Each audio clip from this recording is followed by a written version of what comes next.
നമുക്ക് ദൈവം നൽകിയ ഈ നല്ല സമയത്തിനായിട്ട് ദൈവത്തിന് സ്തോത്രം. हमको ये जो अच्छा समय दिया है उसके लिए धन्यवाद.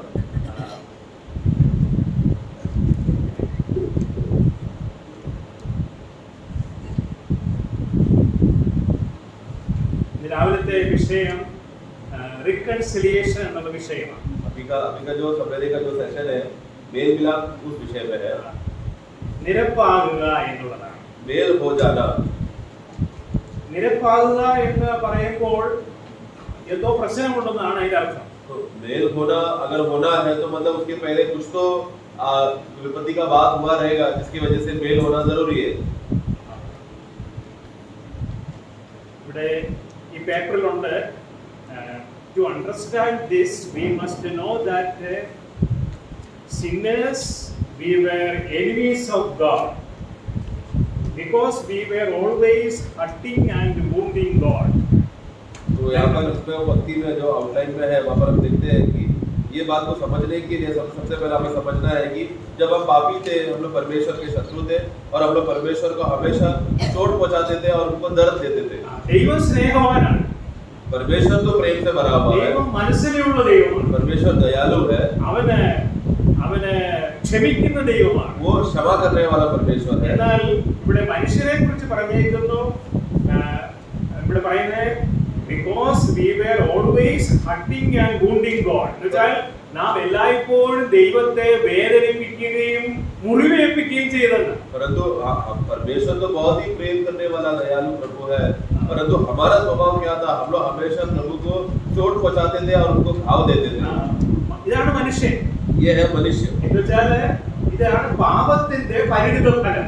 ये है पाप का फल जो बाहर प्रकट होकर आया. മനുഷ്യനിൽ പാപം പ്രവേശിച്ചപ്പോൾ മുതൽ മനുഷ്യൻ ദൈവത്തെ മുറിവേൽപ്പിക്കാൻ തുടങ്ങി. जब से मनुष्य में पाप प्रकट हुआ तब से वो परमेश्वर को चोट पहुंचाता रहा. നമുക്കറിയാം ഏദൻ തോട്ടത്തിലേക്ക് നമുക്കൊന്ന് പോകാം. उदाहरण के लिए अगर ईदन वाटिका में अगर हम जाए तो അവിടെ പാപം ചെയ്ത മനുഷ്യൻ നിൽക്കുകയാണ്.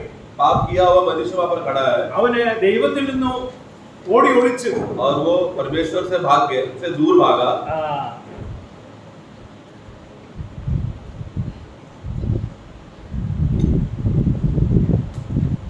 എന്നിട്ട് ഉൽപ്പത്തി പുസ്തകം 3-ാം അധ്യായം 10-ാം വാക്യം 3:10 में हम पढ़ते हैं. അപ്പോൾ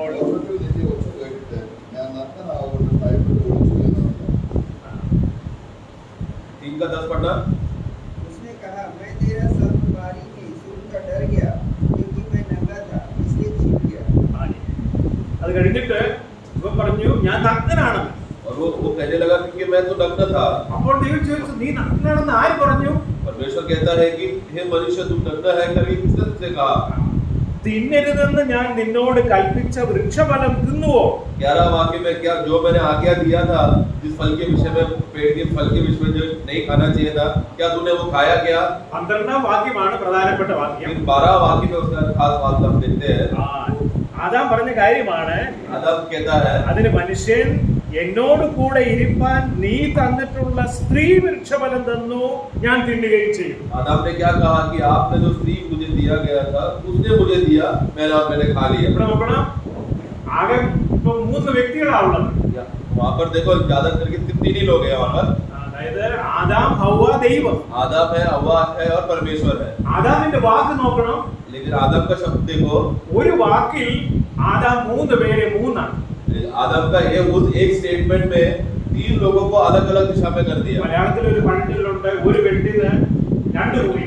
जैसे एक कहावत होता है ना एक गोली में 2 शिकारी. ഇവിടെ അങ്ങനെയല്ല. इधर ऐसा नहीं हुआ. ആദാമിന്റെ ഒരു വാക്കില് 3 ഭാഗം. आदम का एक शब्द में 3 झुंड हो गया 3 भाग हो गया. ദൈവം വേറെ परमेश्वर अलग हो गया. ആദാം വേറെ आदम अकेला हो गया. ഹവ്വ വേറെ. स्त्री अलग हो गया.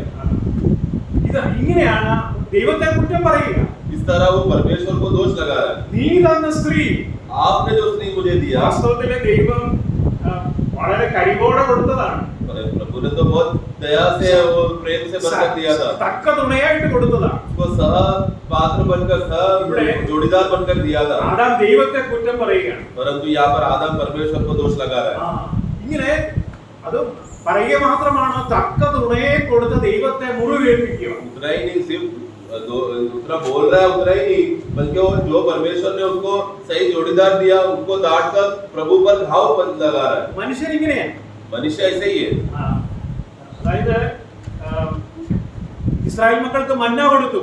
इस्राएल को मन्ना दिया था എല്ലാ ദിവസവും ആവശ്യത്തിന് പെറുക്കാൻ പറഞ്ഞു. और हर रोज जितना जरूरत है तुम लोग ले लेना करके कहा, നിങ്ങൾക്ക് നാളെയും കിട്ടും കേട്ടോ. और फिर कल का दिन भी तुमको मिलेगा। പക്ഷെ കുറച്ചു പേര് കൂടുതൽ കൊണ്ടുവന്ന് വെച്ചു. लेकिन कुछ लोगों ने क्या किया, घबराकर ज्यादा वो लोग ने लेकर अपने घर में रखा। ആരും കാണാതെ പാത്രത്തിലാക്കി അത് മേശക്കടിയിൽ കൊണ്ടുവച്ചു. कोई भी ना देख सके छुपाते हुए वो लोग ने अपना घर में मेज के नीचे छुपा दिया। നേരം വെളുത്തപ്പോൾ എല്ലാം ക്രമിച്ചു. परंतु सुबह उठकर देखा तो वो सड़ गया।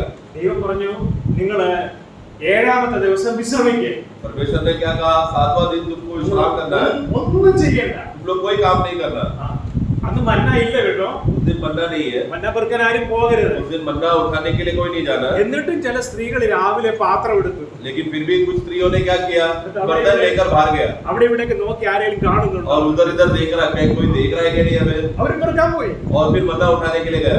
വിശ്രമിക്കാൻ പറഞ്ഞാൽ വിശ്രമിക്കത്തില്ല. विश्राम करने बोला तो विश्राम नहीं करता, ജോലി ചെയ്യാൻ പറഞ്ഞാൽ ജോലി ചെയ്യത്തില്ല. और काम करने बोला तो सही काम नहीं करता, സമയത്ത് വരാൻ പറഞ്ഞാൽ വരത്തില്ല. समय पर आने बोला तो समय पर नहीं आता, അത് കഴിഞ്ഞാൽ പോകണമെന്ന് പറഞ്ഞാൽ പോകത്തുമില്ല. उसके बाद जाओ करके बोला तो सही रीति में नहीं जाता। ഇങ്ങനൊരു സ്വഭാവമുണ്ട് നമുക്ക്. इस तरह का एक स्वभाव है मनुष्य में। ഇങ്ങനെയാണ്, ഇതാണ് മനുഷ്യൻ. ये है मनुष्य।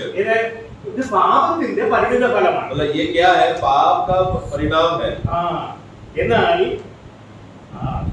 എന്നാൽ ദൈവം ഇതെല്ലാം ഒരു പകരക്കാരനായ ഒരുവനെ അയച്ചു. परंतु प्रभु इसकी सबको बचाने के लिए किसी और को भेजा। അതാ അവരവിടെ ക്രിസ്തു. वो है मसीह, ദൈവത്തിന്റെ ഇഷ്ടമെല്ലാം ചെയ്യാൻ വന്ന ഒരുവൻ. जिन्होंने परमेश्वर का इच्छा को पूरा करने के लिए आया। നമുക്ക് ഇന്ന് രാവിലെ നമുക്ക് അവങ്കിലേക്ക് നോക്കാം. इसलिए आओ सवेरे हम उस पुरुष को देखें। മനുഷ്യൻ എങ്ങനെയാണ് വേദനിപ്പിച്ചത് ദൈവത്തെ? मनुष्य ने कैसा परमेश्वर को वेदना दिया। അതായത് ഇനി ഇത് കഴിഞ്ഞിട്ട് നമുക്ക് നോഹയുടെ കാലം ആയപ്പോഴേക്ക് नूह का समय के लोगों को देखेंगे तो മനുഷ്യൻ പെരുകി. मनुष्य बढ़ गया। മനുഷ്യൻ പെരുകി. റോമർ ഉൽപ്പത്തി പുസ്തകം 6-ാം അധ്യായം, उत्पत्ति का पुस्तक 6 अध्याय में അവിടെ ഇങ്ങനെയുണ്ട്. 5-ാം വാക്യം. वाक्य 5 में ഭൂമിയിൽ മനുഷ്യന്റെ ദുഷ്ടത വലിയ തന്നു. അവന്റെ ഹൃദയ വിചാരങ്ങളുടെ നിരൂപണമൊക്കെ എല്ലായ്പ്പോഴും ദോഷമുള്ള വസ്തുതയെന്ന് യഹോവ പറഞ്ഞു. കണ്ടോ, മനുഷ്യന്റെ ഹൃദയ വിചാരങ്ങള്. मनुष्य का सोच विचार कैसा था। वाक्य 5 पढ़े। यहोवा ने देखा कि मनुष्यों की बुराई पृथ्वी पर बढ़ गई है और उनके मन के विचार में जो कुछ उत्पन्न होता है वह निरंतर बुरा ही होता है। उनके मन के विचार में हमेशा बुरा ही रहता है।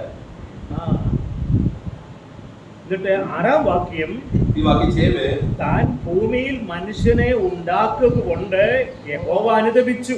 और यहोवा पृथ्वी पर मनुष्य को बनाने के लिए वो पछताया। അത് അവന്റെ ഹൃദയത്തിന് ദുഃഖമായി. और क्या हुआ, उसका मन पे खेदी हुआ। നിങ്ങൾ നോക്ക് പ്രിയമുള്ളവരെ, നോക്ക്, ആദ്യമേ നമ്മൾ കണ്ടു ഒരു ദൈവം മനുഷ്യന് ഒരു ഭാര്യയെ കൊടുത്തത് പോലും അതിന്റെ പേരിൽ ആദാം ദൈവത്തെ മുറിവേൽപ്പിക്കുന്നു. देखो, सबसे पहला मनुष्य पे हमने क्या देखा, अब जब परमेश्वर ने आदम को उसके परफेक्ट जोड़ीदार दिया तो ये जोड़ी मिला बोलकर आदम वापस कंप्लेन कर रहा है, शिकायत कर रहा है परमेश्वर पे, और परमेश्वर को घाव किया। മനുഷ്യനെ ദൈവം എത്ര നല്ലതായിട്ടാണ് സൃഷ്ടിച്ചത്. मनुष्य को परमेश्वर ने कितना सीधा रीति से और अच्छे रीति से निर्माण किया था। ഉൽപ്പത്തിയില് ദൈവം എല്ലാം ഉണ്ടാക്കിയപ്പോൾ നല്ലതെന്നാണ് ദൈവം പറഞ്ഞത്. क्योंकि उत्पत्ति में जब प्रभु पहला अध्याय दूसरा अध्याय में जो भी बातें बनाने के बाद प्रभु क्या बोला, देखो सब अच्छा है। എന്നാൽ മനുഷ്യനെ ഉണ്ടാക്കിയപ്പോൾ അത് വളരെ നല്ലതായിരുന്നു. और मनुष्य को जब बनाया तो क्या कहा, बहुत अच्छा है। അങ്ങനെ വാക്യമില്ലേ? ऐसा वाक्य है ना, है ना। എവിടെയാണത്? സോറി,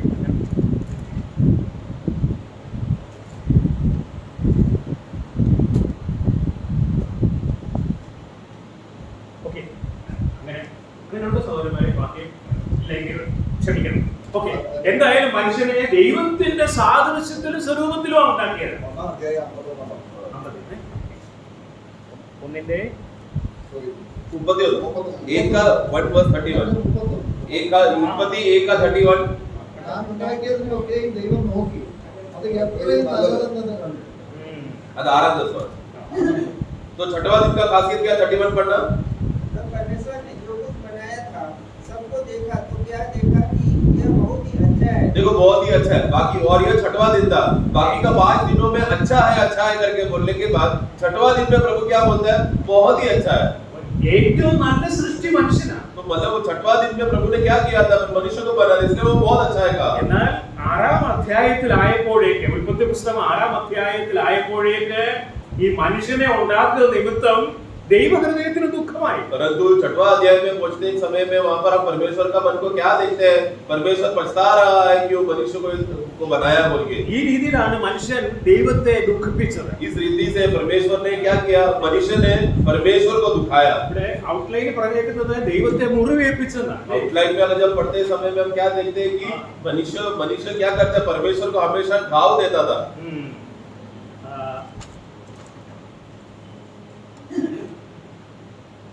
ഇങ്ങനെ ദൈവത്തെ ദുഃഖിപ്പിച്ചപ്പോൾ ദൈവം മനുഷ്യനൊരു പ്രമാണം കൊടുത്തു.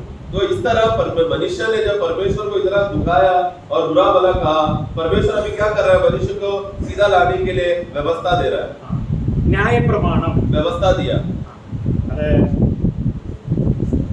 എല്ലാം കൂടെ ഒത്തിരി പ്രമാണമാണ്.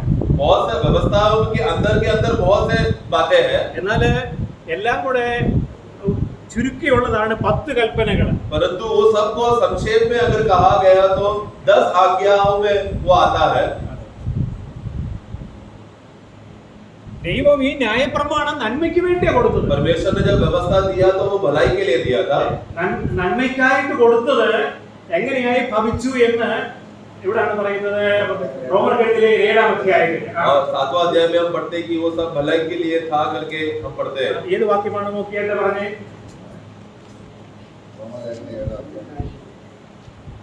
7वां अध्याय അതിന്റെ 10-ാം വാക്യം. ഓക്കേ. ഇങ്ങനെ ജീവനായി ലഭിച്ചിരുന്ന കൽപ്പന എനിക്ക് മരണഹേതുവായി തീർന്നു എന്ന് ഞാൻ കണ്ടു. അപ്പോൾ ദൈവം പ്രമാണം കൊടുത്തു. उसका 10 पढ़ना, 7 का 10। तो वही आज्ञा जो जीवन के लिए भी मेरे लिए बिल्कुल सब देखो जो आज्ञा दिया गया था, यानी व्यवस्था दिया गया था, आज्ञाएं दिया गया था, वो जीवन का कारण के लिए दिया गया है, परंतु मुझे वो लाभ नहीं हो रहा पौलुस को। എന്നാൽ ഈ കൽപ്പന പാലിക്കാനുള്ള ജീവൻ മനുഷ്യന് കൊടുത്തില്ല ദൈവം. क्योंकि ये व्यवस्था को पालन करने के लिए जो जीवन का जरूरत था वो नहीं दिया था। ഈ ജീവൻ ഇല്ലാത്തതുകൊണ്ടാണ് സമയത്ത് വരാൻ പറഞ്ഞാൽ വരത്തില്ല. ये जीवन नहीं होने की वजह से क्या ആ है? ജീവനിൽ ആശ്രയിക്കാത്തതുകൊണ്ട് കേട്ടോ. जीवन पर हम आश्रय नहीं कर पाते, इसलिए मीटिंग पे समय पर आने बोलो तो कोई समय पर नहीं आता। അതുകൊണ്ട് എല്ലാം നമ്മള് ക്രമത്തിൽ നമ്മൾ ചെയ്യണമെന്ന് പറഞ്ഞാൽ ചെയ്യത്തില്ല.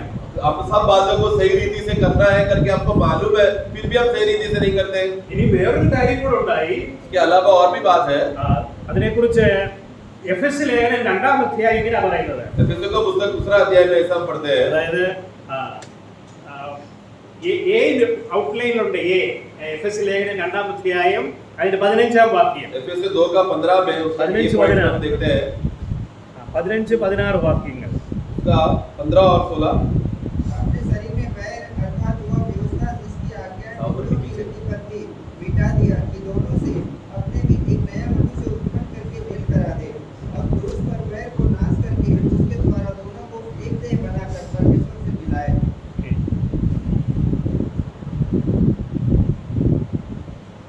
അപ്പോൾ ദൈവം നന്മയ്ക്കായിട്ടൊരു പ്രമാണം കൊടുത്തു. परमेश्वर ने भलाई के लिए और जीवन के लिए व्यवस्था दिया। ഇത് സ്വീകരിച്ചവരാണ് യഹൂദന്മാർ. और ये स्वीकारा था यहूदी लोग।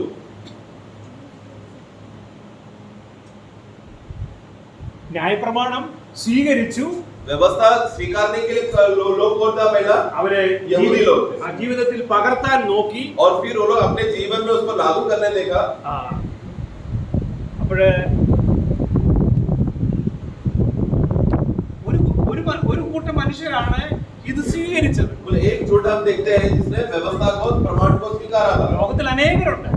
के अलावा संसार में और प्रकार के अन्य मनुष्य भी है, പക്ഷേ ഇത് സ്വീകരിച്ചവരാണ് യഹൂദന്മാർ. परंतु व्यवस्था को जो स्वीकारे और करने वाले लोग कौन थे? यहूदी लोग। സ്വീകരിച്ചത് ജീവിതത്തിൽ പകർത്താൻ നോക്കി. और स्वीकार किया वो ये यहूदी लोग अपने जीवन में करने के लिए कोशिश किया। ആചരിച്ചു. वो लोग उसका प्रमाण को मानने लगे। എന്നാൽ വേറെ അനേകർ ലോകത്തുണ്ട്. उसके अलावा अन्य लोग और है दुनिया में, അവർക്ക് ഒരു നിയമവും ഇല്ല. उनके उनके पास कोई प्रकार का नियम और व्यवस्था नहीं है। അവർ ആ നിയമമില്ലാതെ ജീവിച്ചവരുടെ പേരാണ് ജാതികൾ. तो ये जो लोग जिसके पास कोई व्यवस्था नहीं, कोई नियम नहीं, कोई वाचा नहीं, सही परमेश्वर नहीं, ऐसे लोगों को कहते हैं अन्य जाति।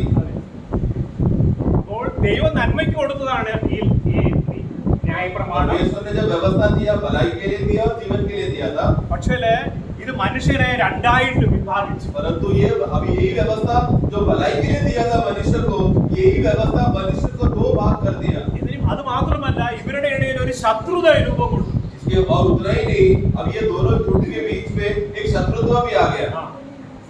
അതായത് യോഹന്നാന്റെ സുവിശേഷം 4-ാം അധ്യായം യോഹന്നാൻ का सुसमाचार अध्याय 4 में കർത്താവ് ശമരിയക്കാരി സ്ത്രീയോട് സംസാരിക്കുകയാണ്. प्रभु महापुरुष शमरिया स्त्री से जब बात करते समय में വെള്ളം ചോദിച്ചു. पानी का मांग किया, അവൾ അതിശയിച്ചു. वो चौंक गई।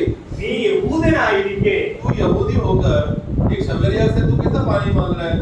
क्योंकि शमरिया और यहूदी लोग वाक्य 9 യോഹന്നാന്റെ സുവിശേഷം 4-ാം അധ്യായം 9-ാം വാക്യം. യോഹന്നാन का सुसमाचार 4 का 9 सामरी स्त्री ने उसे कहा, तुम यहूदी होकर उस सामरी स्त्री से पानी क्यों मांग रहा है? आगे क्योंकि यहूदी सामरियों के साथ किसी प्रकार का व्यवहार नहीं रहा। यहूदी और शमरियों में क्या है? किसी प्रकार का व्यवहार नहीं है, अनबन है दोनों में।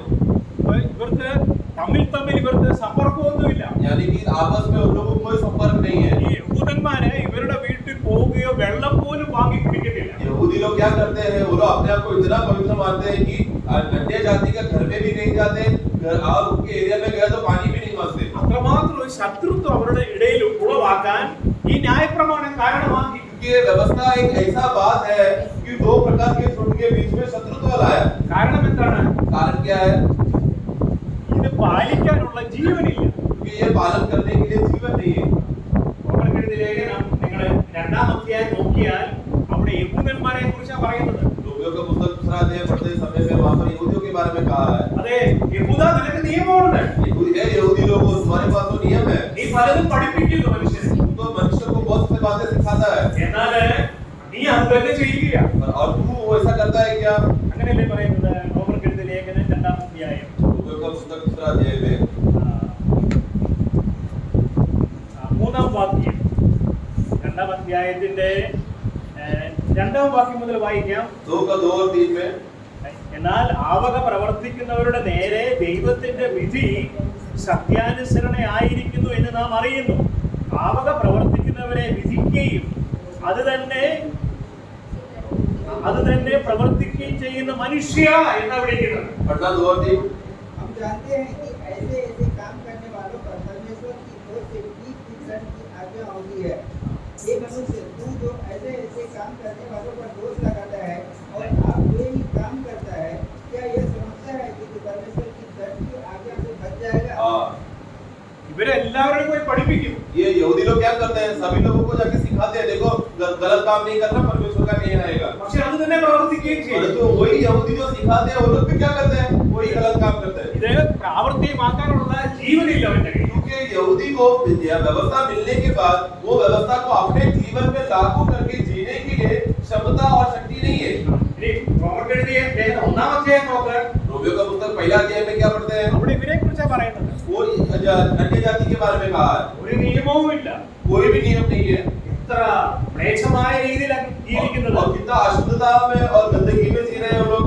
അതെ, വിഗ്രഹാരാധന, मूर्ति पूजा അതുപോലെ തന്നെ മറ്റുള്ള ദുർനടപ്പ്. और बहुत तरह का गलत चाल चलन। അതെ, അതുകൊണ്ട് 26-ാം വാക്യം റോമർക്കെഴുതിയ ലേഖനം 1-ാം അധ്യായത്തിന്റെ 26-ാം വാക്യം. 1 का 26 इसलिए परमेश्वर ने उन्हें नीच कामनाओं के बस में छोड़ दिया, यहाँ तक कि उनकी स्त्रियों ने भी स्वाभाविक व्यवहार को उससे जो स्वभाव के विरोध है बदल डाला। ശ്രദ്ധിക്കുക, 24-25 വാക്യത്തിൽ വിഗ്രഹാരാധനയെ കുറിച്ചാണ് പറയുന്നത്. 24 और 25 में पढ़ते समय में मूर्ति पूजा के बारे में बोला है, 26-27 वाक्यങ്ങൾ അതിന്റെ പരിണിത ഫലമാണ്. और 24 और 27 पढ़ते समय में 26-27 क्या है? 24वां वाक्य में जो मूर्ति पूजा करने का परिणाम का फल है 26-27 में। അതായത് വിഗ്രഹാരാധന നിമിത്തം അവർ ദൈവഹൃദയത്തെ മുറുകെപ്പിക്കുകയാണ്. मूर्ति पूजा करने की वजह से पहला क्या हो गया? परमेश्वर का हृदय को ठेस पहुंचाया। ദൈവത്തോട് മറുതിരിക്കുകയാണ്. परमेश्वर के खिलाफ बलवा कर रहा है അതിന്റെ പരിണിത ഫലമായിട്ട് അതിലും വലിയ പാപം. और फिर उसका परिणाम क्या हो गया? मनुष्य और भी गंदा गंदा व्यभिचार और पाप करके और भी बड़ा पाप कर रहे हैं। ദൈവഹൃദയത്തിന് ദുഃഖം വരുത്തുകയാണ്. परमेश्वर का हृदय को ठेस पहुंचा रहे हैं। ദൈവത്തെ മുറിവേൽപ്പിച്ച ഏറ്റവും വലിയ പാപമായിരുന്നു വിഗ്രഹാരാധന. परमेश्वर का हृदय को जो ठेस पहुंचा, जो दुख पहुंचा, वह एक पाप था, मूर्ति पूजा। അത് ആരുടെ വിഗ്രഹമായാലും, वो किसी का भी मूर्ति क्यों ना हो, യേശുക്രിസ്തുവിന്റെ വിഗ്രഹം ഉണ്ടാക്കിയാലും അതുപോലും ദൈവഹൃദയത്തെ तो വേദനിപ്പിക്കും. अगर आपने यीशु का भी अगर मूर्ति बना लिया तो भी परमेश्वर को उसमें ठेस पहुंचेगा। ചിലരെല്ലാം വളരെ സമർത്ഥമായിട്ട് വിഗ്രഹങ്ങളെ ഉണ്ടാക്കും. कुछ लोग बहुत ही सामर्थ्य से मूर्ति बनाते हैं। അറിയാം, ഗണപതിയെ ഉണ്ടാക്കുന്ന ദിവസം എത്ര സുന്ദരമാണെന്നറിയോ കാണാൻ. हम देखते हैं कि जब वो गणपति का विसर्जन के टाइम में वो लोग कितना मन लगाकर श्रद्धा पूर्वक वो लोग मूर्तियां बनाते हैं। അതുപോലെ തന്നെയാണ് യേശുക്രിസ്തുവിന്റെയും മറിയയുടെയും വിഗ്രഹം ഉണ്ടാക്കുന്നത്. वही और उसी प्रकार के अलग प्रकार के लोग क्या करते हैं, यीशु और मरियम का है बोलकर उसका मूर्ति बनाते हैं। പക്ഷേ ഇതെല്ലാം ദൈവഹൃദയത്തെ വേദനിപ്പിക്കും. परंतु ये सब परमेश्वर का हृदय को ठेस पहुंचाता है। വിഗ്രഹാരാധന ദൈവഹൃദയത്തെ എത്രമാത്രം വേദനിപ്പിച്ചു തെളിയിക്കുന്നതാണ് ഹോശേയുടെ പുസ്തകം. मूर्ति पूजा परमेश्वर का हृदय को बहुत ठेस पहुंचा दिया है करके ये बात का जवाब का अवस्था को हम देखते हैं होशे का पुस्तक में। നല്ലൊരു ചിത്രമാണ്. वहाँ पर एक अच्छा चित्र हम देख सकते അതിൽ हैं। കൂടുതലൊരു ചിത്രമില്ല. इससे बड़ा चित्र और किधर भी नहीं है। ദൈവം ഹോശയോട് പറഞ്ഞു, നിന്റെ ഭാര്യ നിന്നെ വിട്ടു പോയില്ലേ? होशिया को प्रभु क्या बोलता है, देख तेरा पति तुझे छोड़कर चला गया। പോയി ഭാര്യ വിട്ടുപോയെന്ന് മാത്രമല്ല, तेरा हाथ से दूर हो गया उतना ही नहीं, അനേക ഗാരന്മാരുടെ പിന്നാലെ പോയി. बल्कि अन्य पुरुषों के पीछे भी चला गया। ഒരു പുരുഷനെ സഹിക്കാൻ കഴിയുന്ന കാര്യം. मतलब एक पुरुष कोई पति को सह नहीं सकता जब अपना पत्नी अन्य पुरुष के साथ गया करके खबर सुना तो। അത് കഴിഞ്ഞ് ദൈവം പറഞ്ഞു, നീ അവളെ വിളിച്ചോണ്ട് വാ, प्रभु क्या कहा, तू उसको वापस बुला के ला, അവളെ കൂടെ താമസിക്കും, उसी के साथ रहना, അവളെ സ്നേഹിക്കും. उसको प्रेम करना। ഏതെങ്കിലും പുരുഷന് പറ്റുമോ? कोई भी पुरुष से पति से होगा क्या ऐसा? ദൈവം പറഞ്ഞു, എന്റെ ജനവും ഇതുപോലെ പോയി. ये प्रभु क्यों ऐसा कहा कि मेरा लोग भी मेरे साथ, मेरा प्रजा मुझे छोड़कर चला गया। ദേശം യഹോവയെ വിട്ട് പാപം ചെയ്തിരിക്കുന്നു. ये देश यहोवा को छोड़कर पाप कर बैठा। എന്നുവെച്ചാൽ ദൈവജനം, मतलब प्रभु के लोग, അതെ, ഈ നിയമം ലഭിച്ച ജനം, मतलब जिनको व्यवस्था मिला, कानून व्यवस्था मिलने वाला लोग। അതെ, ഈ നിയമം കൊടുത്തപ്പോൾ തന്നെ ദൈവം പറഞ്ഞു. परमेश्वर जब इनको व्यवस्था दिया था तभी प्रभु ने कहा था।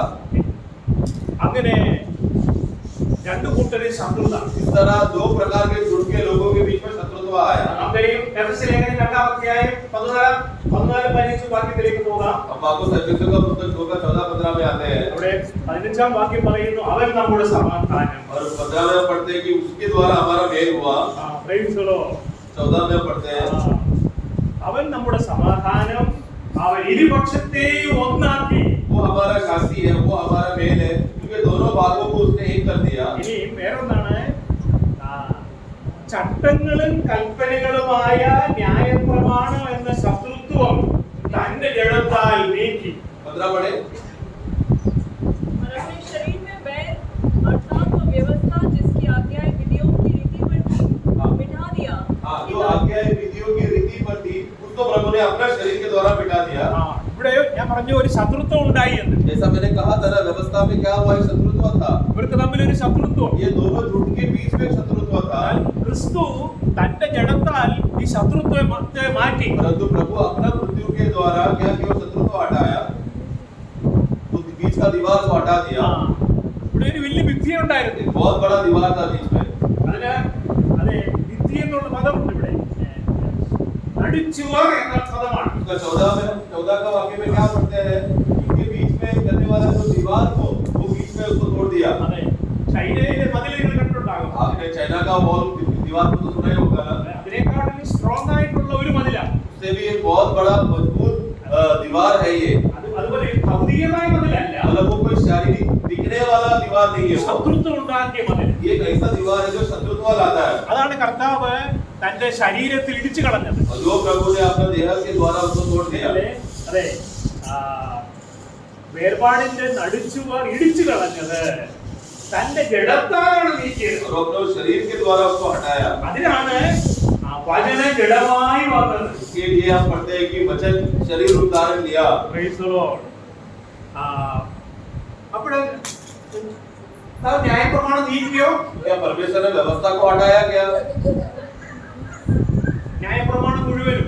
व्यवस्था को पूरी रीति से हटाया गया। രാവിലെ ഞങ്ങൾ സഹോദരന്മാരുമായിട്ട് ചിന്തിച്ചപ്പോൾ എല്ലാം കൂടെ കൂടി 613 കൽപ്പനയുണ്ട്. ऐसा जब हम अपने भाइयों के साथ जब हम चर्चा करते हैं समय में, तब हमें पता लगा कि लगभग 613 प्रकार का प्रमाण है जो व्यवस्था के अंदर करना पड़ रहा है मनुष्य को। മോശയ്ക്ക് കൊടുത്തപ്പോൾ 10 ആക്കിയെന്നാ പറയുന്നത്. और मूसा को देते समय में वे 613 को संक्षेप करके 10 आज्ञा दिया था। ഈ 10 എന്നുള്ളത് ഈ 613 ചുരുക്കിയതാണ്. हाँ, ये 10 आज्ञा क्या है? 613 जो आज्ञा है, अलग अलग क्रियाओं को जो मनुष्य को करने बोला था, उसको सीमित करके 10 में लाकर रख दिया।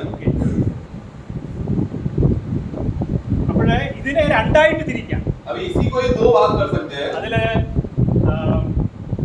മോറൽ കമാൻഡ്മെന്റ്സ് ഉണ്ട്, एक है मॉरल कमांडमेंट जो मनुष्य को स्वाभाविक रीति से करना पड़ता है, അതുപോലെ തന്നെ റിച്വൽസ് ഉണ്ട്. और दूसरा है रीति रिवाज।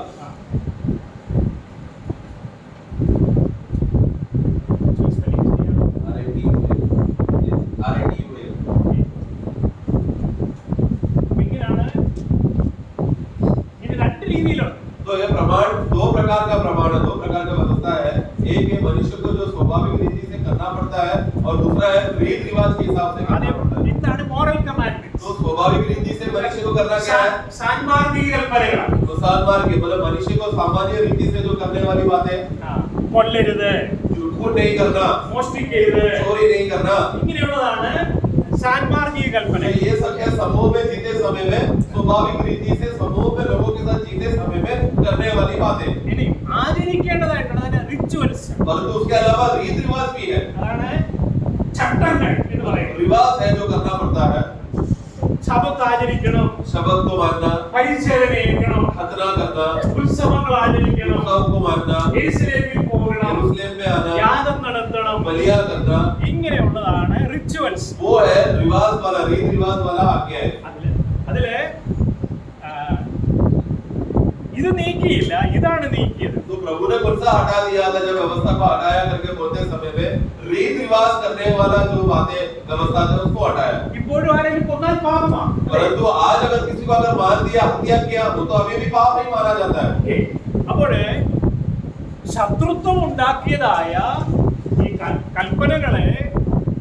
കൽപ്പന അല്ലെങ്കിൽ ന്യായപ്രമാണം എന്ന ശത്രുത്വം കർത്താവ് തന്റെ ജഡത്താൽ നീക്കി. परंतु व्यवस्था के द्वारा आया हुआ मनुष्यों के बीच में जो शत्रुत्व था, उसको प्रभु ने अपने शरीर के द्वारा खत्म किया। ഇനി വേറെ ഒരു ശത്രുത്വം ഉണ്ട്, ഞാൻ നേരത്തെ പറഞ്ഞല്ലോ. परंतु इसके अलावा और एक शत्रुत्व भी है।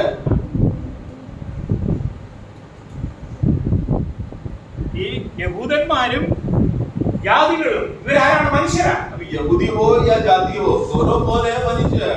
ഇത് കൂട്ടർ മനുഷ്യരല്ലേ? दोनों झुंड मनुष्य है ना। ഞാൻ പറഞ്ഞു ആരംഭം മുതലേ മനുഷ്യന് ദൈവത്തെ വേദനിപ്പിച്ചു. हम लोग शुरुआत से हम क्या पढ़ रहे थे, देख रहे थे, शुरुआत से ही मनुष्य परमेश्वर का शत्रु है और मनुष्य परमेश्वर को चोट पहुंचा रहा है। ആദാം മുതലേ ദൈവത്തെ വേദനിപ്പിച്ചു. आदम शुरुआत से ही क्या कर रहा था?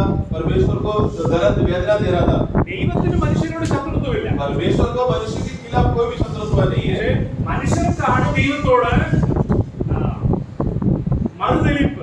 परंतु मनुष्य को है जो हमेशा परमेश्वर के खिलाफ जाने का, बलवा करने का स्वभाव। അതെ, ആദാം പറഞ്ഞില്ലേ? आदम ने भी क्या कहा? അതെ, ദൈവത്തെ കുറ്റം പറയുക. परमेश्वर के ऊपर दोष लगाया। അതെ, മനുഷ്യരെല്ലാവരും അങ്ങനെയാണ്. सब मनुष्य ऐसे ही है। ഏതെങ്കിലും വിധത്തിൽ ദൈവത്തെ കുറ്റം പറയാമോ എന്ന് നോക്കും. कैसा भी करके परमेश्वर के ऊपर कोई आरोप या गलती लगाए, ऐसा सोचते हैं मनुष्य। അങ്ങനെ അപ്പോൾ ഞാൻ പറഞ്ഞു ഇവിടെ ഒരു ശത്രുത്വം ഉണ്ടായിരുന്നു. तो पहला मनुष्यों के बीच में शत्रुत्व था, ദൈവത്തിനും മനുഷ്യർക്കിടയ്ക്ക് ഒരു ശത്രുത്വം. और उसके अलावा परमेश्वर और मनुष्य के बीच में शत्रुत्व है। നിങ്ങൾക്ക് മനസ്സിലായോ? आप लोग समझ रहे हैं ना? അതായത് ഇത് മുഴുവൻ മനുഷ്യവർഗം, मतलब एक तरफ पूरा मनुष्य वर्ग है, അവർക്കിടയിൽ ഒരു ശത്രുത്വമുണ്ട്. उनके बीच में शत्रुत्व है, ഇത് മനുഷ്യര് തമ്മിൽ ഒരു ശത്രുത്വം. और उसके अलावा मनुष्यों के बीच में आपस में शत्रुत्व है। ക്രിസ്തുയേശു എന്ത് ചെയ്തു? परंतु मसीह यीशु ने क्या किया? എഫെസ്യ ലേഖനത്തിൽ ഇവിടെ രണ്ട് ശത്രുത്വത്തെ കുറിച്ച് പറയുന്നുണ്ട്. इसके पुस्तक में दोनों प्रकार के शत्रुत्व हम देखते हैं। നോക്കിക്കാട്ടെ ഏതൊക്കെ വാക്യങ്ങളിലാണ് രണ്ട് ശത്രുത്വം കാണുന്നത്?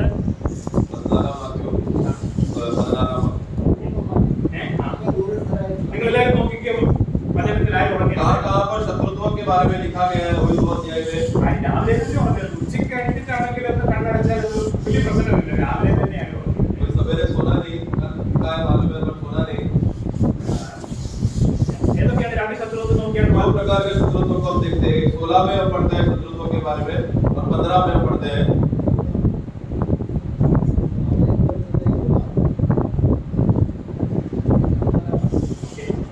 അപ്പോൾ മനുഷ്യർക്കിടയ്ക്ക് ഒരു ശത്രുത്വം ഉണ്ടായിരുന്നു. मनुष्य और मनुष्य के बीच में शत्रुत्व था ഇത് കർത്താവ് തന്നെ ജഡത്താൽ നീക്കി. वो प्रभु ने अपना देह को बंधन करके उसको पूरा किया മനുഷ്യർക്കും ദൈവത്തിനും ഇടയ്ക്ക് ഒരു ശത്രുത്വം ഉണ്ടായിരുന്നു. इसके अलावा मनुष्य और परमेश्वर के बीच में शत्रुत्व है ഇത് കർത്താവ് മാറ്റി. वो भी प्रभु ने पूरा किया കാരണമുണ്ട്. कारण क्या है കർത്താവ് മനുഷ്യരെയും ദൈവത്തെയും പ്രസാദിപ്പിക്കുന്നവൻ. क्योंकि प्रभु कौन है मनुष्य को भी और परमेश्वर दोनों को प्रसन्न कराता है നമുക്കിനി നമുക്കൊന്നുകൂടെ ന്യായപ്രമാണം എടുക്കാം. एक और बार व्यवस्था को लेते हैं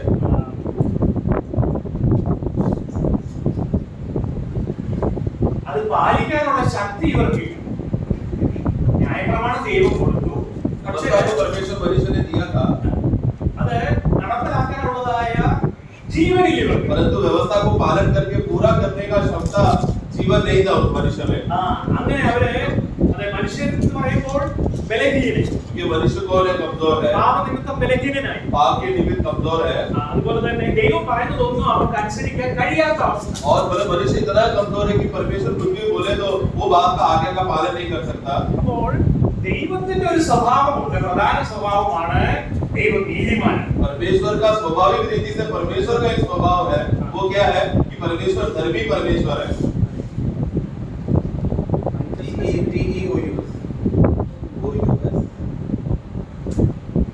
ദൈവം ആരാണ്? ദൈവ നീതിമാൻ. परमेश्वर धर्मी है ഒരു പാപത്തെ പോലും ശിക്ഷിക്കാതെ വിടത്തില്ല. अगर एक भी पाप देख लिया तो उसको बिना सजा दिए छोड़ेगा नहीं അതെ, ഇവര് ദൈവത്തോട് മറുതലിച്ചു. और मनुष्य पुत्र ने क्या किया परमेश्वर के खिलाफ बलवा किया ഒന്നും മറന്നു പോകത്തില്ല ദൈവം. परमेश्वर कभी कोई बात भूलता नहीं है ഏത് ചെറിയ പാപത്തിന് ശിക്ഷയുണ്ട്. छोटा का छोटा सा पाप में भी दंड है നമ്മള് ചിലതിനെ നമ്മൾ പറയാം ഓട്ടൈ. हम लोग बोलते हैं कुछ गलती करने का अरे छोटा बात है चलेगा छोड़ दो करके മറാഠിയിൽ ഒരു ശബ്ദമുണ്ട് അസുദി. मराठी में बोलते हैं अरे ऐसे रहने दे चलेगा അസുദി എന്ന് പറഞ്ഞു കഴിഞ്ഞാൽ रहने दे चले चले चले ചലേക. चलेगा അതിന് അറബി പറയും ഖലി ഖലി. അങ്ങനെ അപ്പൊ ഇങ്ങനെ എല്ലാ ഭാഷയിലും ഉണ്ട് ऐसा हर भाषा में एक रहने दे छोड़ दे चला जाने दे അസുദി. ഞാനിത് ഹിന്ദി പറയും ഞാനിത് അരെ ചലേക അല്ലേ. ഇങ്ങനെ ഇതിനെ നിസ്സാരമാക്കി കളയും. मतलब वो क्या कर रहा है पाप को हल्के में लेके सादा बना दिया वो ദൈവം ചലേക എന്ന് പറഞ്ഞൊരു കാര്യത്തെ വിടത്തില്ല. लेकिन परमेश्वर के आगे चलेगा छोड़ दो बोलकर माफ कर देता बोल के परमेश्वर ऐसा नहीं करेगा കാരണം എന്താണ്? कारण क्या है അവൻ നീതിമാൻ. वो धर्मी है അപ്പോൾ ദൈവത്തിന്റെ നീതിയുടെ അടിസ്ഥാനത്തിൽ നോക്കുമ്പോൾ ഇവരെല്ലാവരും ശിക്ഷാപാത്രങ്ങളാണ്. तो परमेश्वर का जो धर्मी परमेश्वर है उनका परमेश्वर का स्वभाव के अनुसार देखा जाए तो मनुष्य को वो नजरिए से देखेंगे तो मनुष्य कौन है वो लोग क्रोध के कटोरे में है പക്ഷേ ഈ ദൈവത്തിന് ശത്രുതയില്ല. परंतु परमेश्वर को मनुष्य से कोई शत्रुता नहीं है ആരോടും വെറുപ്പില്ല. परमेश्वर किसी के साथ बुरा नहीं मानता മനുഷ്യവർഗത്തെ സ്നേഹിച്ചു. क्योंकि वो मनुष्य को तरह से प्रेम करता है പക്ഷേ ഇവര് ബലഹീനരാണ്. और मनुष्य कमजोर है അപ്പോൾ ഇവിടെ ഒരു പ്രശ്നം വീക്ക്നെസ് അല്ലേ. कमजोरी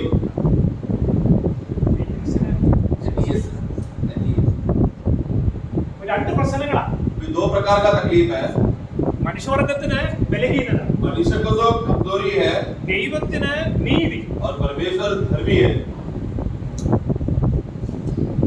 അപ്പോൾ ക്രിസ്തു എന്ത് ചെയ്തു? मसीह ने क्या किया നമ്മുടെ ബലഹീനത എല്ലാം അവന്റെ മേലേക്ക് ഇട്ടു. हमारा सारा कमजोरी को प्रभु ने ले लिया Praise the Lord.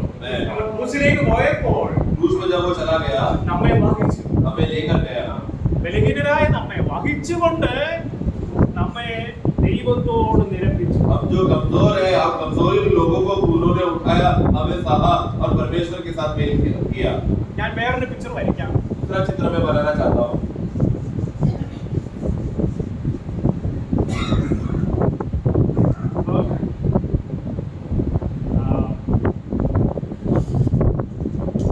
മനുഷ്യനിൽ ആരൊക്കെയുണ്ട്? मनुष्य में कौन कौन है यहूदी है जिन्हें और अन्य जाति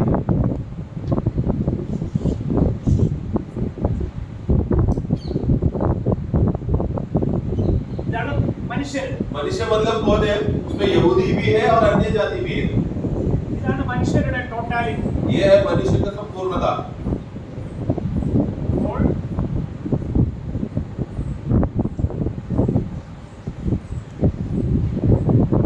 ദൈവം ആരാണ്? परमेश्वर कौन है? Righteous। Who is God? How is God? परमेश्वर कैसा है? God is righteousness. परमेश्वर धर्मी है। അപ്പോൾ ദൈവം നീതിമാനാണ്. परमेश्वर धर्मी है।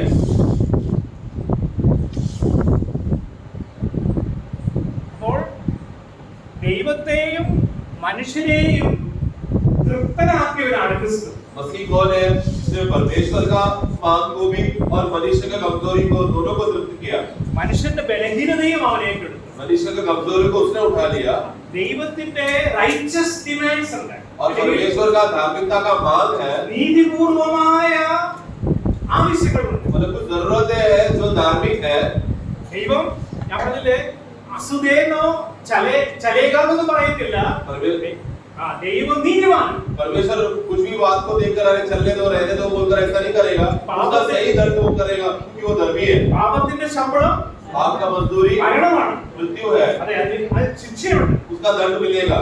എന്നാൽ അവന് നമ്മെ ശിക്ഷിക്കാൻ ഇഷ്ടമില്ല. परंतु परमेश्वर प्रेम होने की वजह से वो हमें दंड देने का इच्छा नहीं है उनको, നമ്മുടെ സ്നേഹമാണ് മനുഷ്യനോട്. क्योंकि वो मनुष्य जात से प्रेम करता है। പക്ഷേ പാപം ശിക്ഷിക്കപ്പെടണം. परंतु पाप का जो काम है वो पाप का दंड होना जरूरी है। ന്യായാധിപന്മാരുടെ പുസ്തകത്തിലെ ഒരു ഉപമയും न्याय का पुस्तक में हम एक दृष्टांत को देखते हैं। जजेस न्याय അതിങ്ങനെയാണ്. वो इस तरह है। വൃക്ഷങ്ങളെല്ലാം കൂടെ അവർക്ക് രാജാവിനെ വേണം. सारे वृक्ष लोग एक जगह पर एकत्र हुआ और उन लोगों ने अपने में एक राजा को चुनने के लिए निर्णय किया। വൃക്ഷങ്ങൾക്ക് ഒരു രാജാവാണ്. അതിനുവേണ്ടി അവര് ഓരോ വൃക്ഷങ്ങളെടുക്കാൻ ചെന്നു. तो सारा वृक्ष लोग अभी राजा चाहिए बोलकर एक एक वृक्ष लोग एक के पास गया। അപ്പോഴേ बता दें न्याय का पुस्तक अध्याय 9 വായിച്ചാട്ടെ. ആദ്യം ഒലിവ് വൃക്ഷത്തിനെടുക്കാൻ ചെന്നല്ലേ. एकदम आगे पहले 8 पढ़े। ഒരിക്കൽ വൃക്ഷങ്ങൾ തങ്ങൾക്ക് രാജാവിനെ അഭിഷേകം ചെയ്യുവാൻ हां അവ ഒരു വൃക്ഷത്തോട് നീ ഞങ്ങൾക്ക് രാജാവായിരിക്കണം. അതിനൊരു ദൈവവും മനുഷ്യരും എന്നെ പുകഴ്ത്തുവാൻ ഹേതുവായിരിക്കുന്ന എന്റെ പുത്രി ഞാൻ ഉപേക്ഷിച്ച് വൃക്ഷങ്ങളുടെ മേൽ ആടുവാൻ പോകുവാണെങ്കിൽ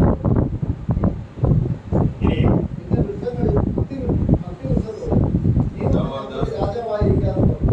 അതിന് അത്തിവൃക്ഷം എന്റെ മന്ദിരവും വിശേഷപ്പെട്ട മഴവും ഞാൻ ഉപേക്ഷിച്ച് വൃക്ഷങ്ങളുടെ മേൽ ആടുവാൻ പോകുമെന്ന് പറഞ്ഞു.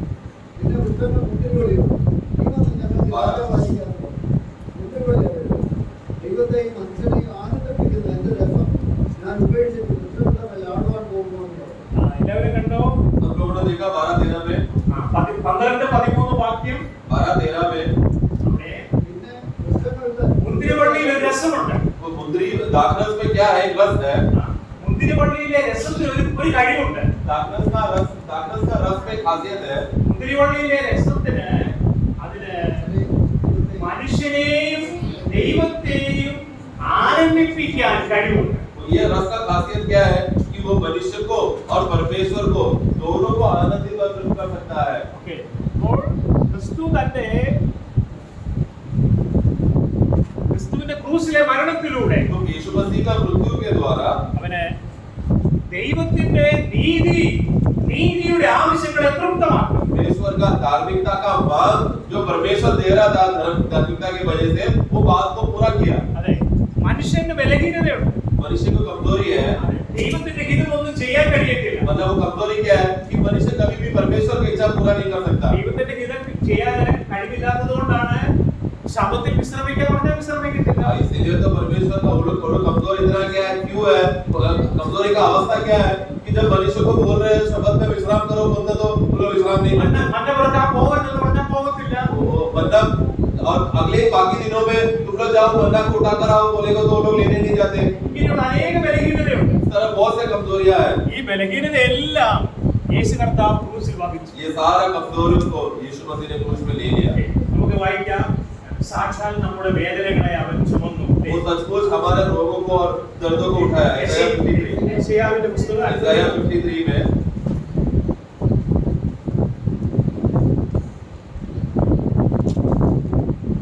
4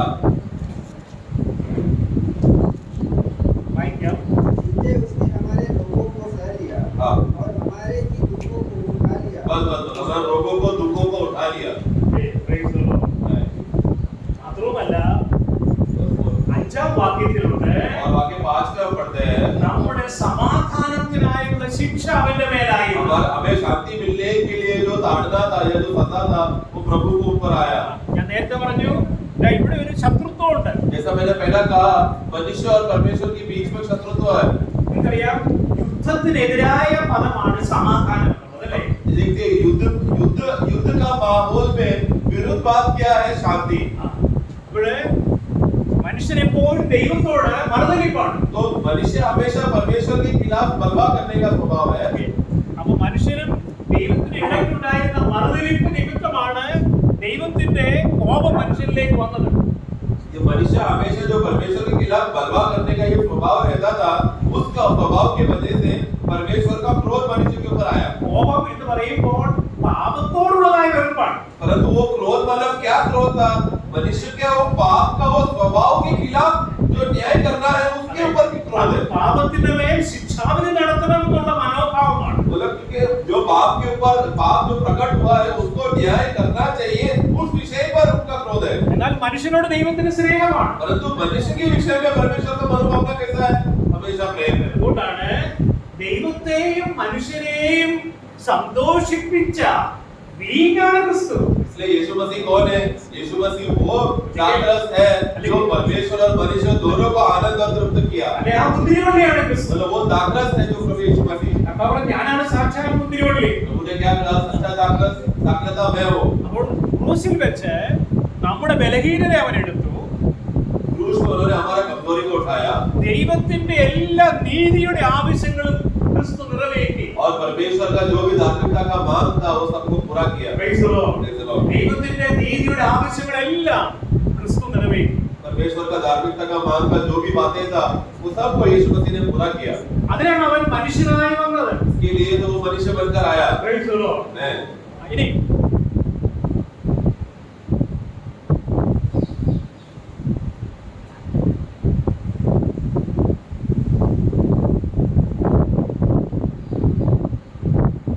ഒരു ശത്രുത്വവും ഇല്ല. अभी कोई भी शत्रुत्व नहीं है। ശത്രുത്വം എല്ലാം മാറ്റി. शत्रुत्व को सबको हटा दिया ഇത് മനുഷ്യവർഗത്തെ മുഴുവനും और मनुष्य वर्ग को पूरा रीति से ദൈവത്തോട് നിരപ്പിച്ചു. परमेश्वर के साथ मेल मिलाप किया। Praise the Lord. Praise the Lord. എല്ലാ ശത്രുത്വവും മാറ്റി. सब प्रकार का शत्रुत्व हटा दिया। ദൈവത്തിന് മനുഷ്യവർഗത്തോട് അല്ലെങ്കിൽ മനുഷ്യവർഗത്തിന് ദൈവത്തോട് മറുതലിപ്പുണ്ട്. मनुष्य को हमेशा परमेश्वर के खिलाफ बलवा करने का स्वभाव है। അതെ, ദൈവത്തിന്റെ ആവശ്യങ്ങളൊന്നും നീതിയുടെ ആവശ്യങ്ങളൊന്നും മനുഷ്യൻ നിറവേറ്റുന്നില്ല. और परमेश्वर जो भी धार्मिकता का मांग करता है वो मांग को पूरा करने के लिए मनुष्य को नहीं होता।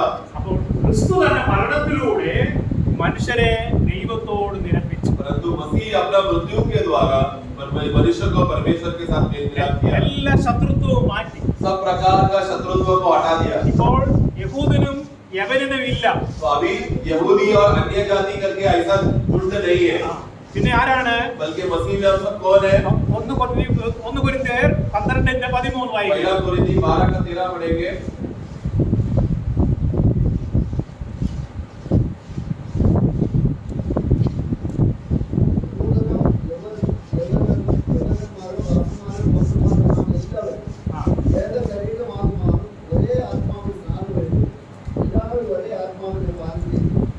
पढ़ना 12:13। क्योंकि हम सब ने क्या यहूदी हो क्या यूनानी क्या दास हो क्या स्वतंत्र एक ही आत्मा के द्वारा एक देह होने के लिए बपतिस्मा लिया। एक देह हो गए हैं बस।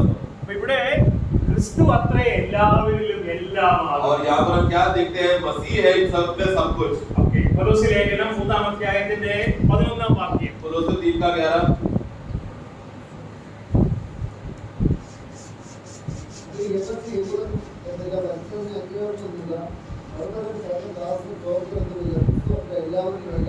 इनका 11 पढ़ना। उसमें न तो यूनानी रहा न यहूदी न खत्ता रहित न जंगली न स्त्री न दास और न स्वतंत्र केवल मसीह सब कुछ और सब में है। मसीह सब में सब कुछ है। അങ്ങനെ ക്രിസ്തു തന്റെ മരണത്തിലൂടെ ശത്രുത്വമെല്ലാം മാറ്റി എല്ലാവരെയും ദൈവത്തോട് നിരപ്പിച്ച് ഒരു പുതു മനുഷ്യനെ സൃഷ്ടിച്ചു. पहली तरह मसीह ने अपना मृत्यु के द्वारा मनुष्य और परमेश्वर के खिलाफ का जो भी बैरी था उन सबको हटाकर मेल मिलाप किया, वो एक नया देह बनाकर नया मनुष्य बनाया। അപ്പൊ ഇവിടെ ഇനി ആരെ കാണുന്ന അറിയാമോ? अभी इसमें अभी किसको क्या दिखाई देगा?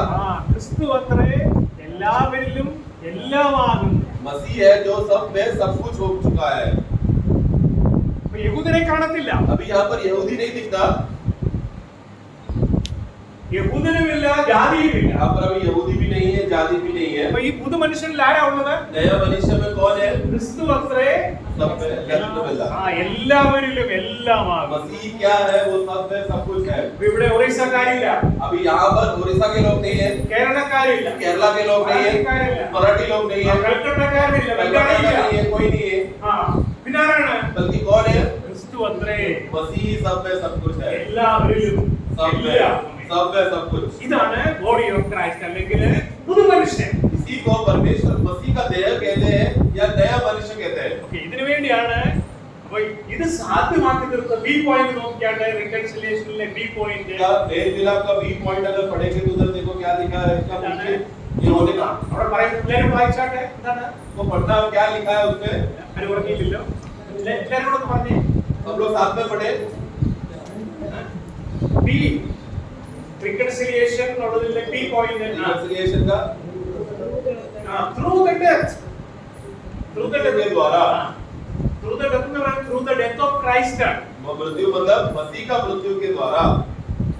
അപ്പോൾ ഇത് അപ്പൊ ഈ വലിയ കാര്യം ദൈവം നടപ്പിലാക്കിയത് ക്രിസ്തുവിന്റെ മരണത്തിലൂടെയാണ്. ये इतना बड़ा कार्य संभव हुआ मसीह के मृत्यु के द्वारा। അപ്പോൾ ക്രിസ്തുവിന്റെ മരണം ദൈവഹൃദയത്തിലെ ഏറ്റവും പ്രധാനപ്പെട്ട ഒരു കാര്യമാണ്. इसलिए मसीह का मृत्यु बोला तो परमेश्वर का हृदय में सबसे बड़ी बात है। ദൈവഹൃദയത്തിലെ ഏറ്റവും പ്രധാനപ്പെട്ട ഏതെങ്കിലും കാര്യമുണ്ടെന്ന് ചോദിച്ചാൽ ഏതാണ്? ദൈവം പറയും ക്രിസ്തുവിന്റെ മരണമാണ്. परमेश्वर का मन में हृदय में जो सबसे बड़ी बात जिसको सबसे ज्यादा मूल्य देकर जिसको ज्यादा गंभीर मानता है मूल्य देता है वो अगर क्या है पूछा तो वो कहेगा मसीह का मृत्यु। ആ മരണമാണ് ഈ വേദപുസ്തകത്തിലെ വിഷയം. वो ये मृत्यु तो है प्रभु का वचन का मूल्य विषय। ഈ വേദപുസ്തകത്തിലെ ക്രിസ്തുവിന്റെ മരണമില്ലാത്തതൊന്നും ദൈവവിശ്വാസതയുള്ളതല്ല. वचन में जो भी मसीह का मृत्यु का विषय में संबंध नहीं है वो मसीह विश्वास लायक नहीं है। നിങ്ങൾക്കറിയാമോ കത്തോലിക്കരുടെ പുസ്തകത്തില് ചില പുസ്തകങ്ങൾ കൂടുതലുണ്ട്. देखते हैं कैथलिक का बाइबल का अगर आप देखेंगे तो उसमें कुछ पुस्तकें ज्यादा है। അറിയാമോ? आप लोग जानते हैं ना अपोक्रिफा। അത് ഞാൻ ട്രെയിനിൽ വന്നപ്പോൾ എനിക്ക് കൂട്ടായിട്ടൊരു എന്റെ ഒക്കെ പ്രായമുള്ളവരാണെങ്കിൽ मैं जब ट्रेन में आ रहा था तो मेरे साथ एक जोड़ीदार एक उम्र वाला मेरे साथ था। എന്നെക്കാളും 10 വയസ്സ് കൂടുതൽ. शायद मेरे साथ 10 साल बड़ा था वो ഞങ്ങൾ തമ്മിൽ സ്നേഹിതരായി. और हम दोनों अच्छा दोस्त हो गए बाद में। നല്ല ഭക്തനാണ്. अच्छा भक्त है वो। എന്നോട് ചോദ്യം, मैंने उनको पूछा നിങ്ങളുടെ ബൈബിളിൽ എന്താ ഈ കുറച്ച് പുസ്തകങ്ങൾ ഇല്ലാത്തത്? Okay sorry. तो उन्होंने मुझसे एक सवाल पूछा मेरे प्रिय मित्र ऐसा क्यों है कि आपका बाइबल में कुछ पुस्तकें नहीं है। ഞാനൊന്ന് പറഞ്ഞ് മനസ്സിലാക്കാൻ എനിക്ക് നേരി. मैं उत्तर देने के लिए थोड़ा मैं रुक गया। ഈ പുസ്തകങ്ങൾ രൂപം കൊണ്ടത് BC 400-നും AD 1-നും ഇടയ്ക്കാണ്. क्योंकि ये पुस्तकों को जो रूप मिला नक्शा मिला या चित्र में कभी आया BC 400 और AD 1 के बीच में आया। ആ പുസ്തകങ്ങളില് അതിൽ നിന്നാണ് അനേക അനാചാരങ്ങള് ഈ റോമൻ കത്തോലിക്ക പ്രസ്ഥാനത്തിൽ കടന്നുകൂടിയത്. और ये जो पुस्तकें एक्स्ट्रा पुस्तकें जो उसमें आया है उस पुस्तक की वजह से रोमन कैथलिक के बीच में बहुत सारा रीत रिवाजों को का सिस्टम अभी भी पालन हो रहा है। അനേക ആചാരങ്ങൾ, बहुत प्रकार का रीत അനേക അനാചാരങ്ങൾ,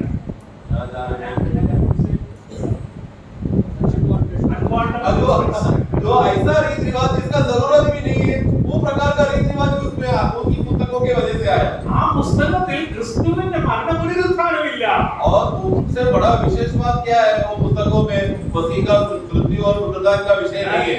ഈ 66 പുസ്തകങ്ങളിലും ഉള്ള വിഷയം ക്രിസ്തുവിന്റെ മരണമാണ്. परंतु बाकी 67 पुस्तकें अगर हम बाइबल से हम पढ़ेंगे तो मसीह का मृत्यु के विषय में भी बातें हैं। അത് ക്രിസ്തുവും അവന്റെ വീണ്ടെടുപ്പിൻ വേഗമാണ് ഈ പുസ്തകത്തിലെ വിഷയം. और बाइबल का पुस्तक का बाइबल में का खासियत क्या है मसीह का कार्य और उन्होंने छुटकारे के लिए जो दान दिया वो सब बातों का मूल्यता इसमें है। സംശയമുണ്ടോ? क्या आप लोगों को शक है क्या? വായിക്കാം. तो पढ़ेंगे ലൂക്കോസിന്റെ സുവിശേഷം लूका का पुस्तक 24-ാം അധ്യായം 24वां अध्याय അതിന്റെ 44-45 വിഷയം. 44-45 അവൻ അവരോട് പിതാവിനും നിങ്ങളോടുകൂടെ ഇരിക്കുമ്പോൾ ഞാൻ പറഞ്ഞ മോശയുടെ എന്നെ കൊണ്ട് എഴുതിയിരിക്കുന്നതൊക്കെ ഇവരുടെ അറിയാനുള്ളത് എന്ന് പറഞ്ഞു. തിരുവഴുത്തുകളെ തിരിച്ചറിയാത്ത 44 पढ़े जल्दी। फिर उसने उनसे कहा, ये मेरी वे बातें हैं जो मैंने तुम्हारे साथ रहते हुए तुमसे कही थी कि अवश्य है कि जितनी बातें मूसा की व्यवस्था और भविष्यवक्ताओं और भजनों और पुस्तकों में Law of लिखी Moses. हैं, सब पूरी हों। prophets Ah. and psalms okay. അവിടെ law of Moses എവിടെയൊക്കെയാണ് അത് എഴുതിയിട്ടുള്ളത്? कहाँ पर है मूसा का व्यवस्था मूसा की व्यवस्था भविष्यवक्ताओं Prophets. और भजनों और पुस्तकों बंद होगा prophets PROPHETS poetic हो गया and psalms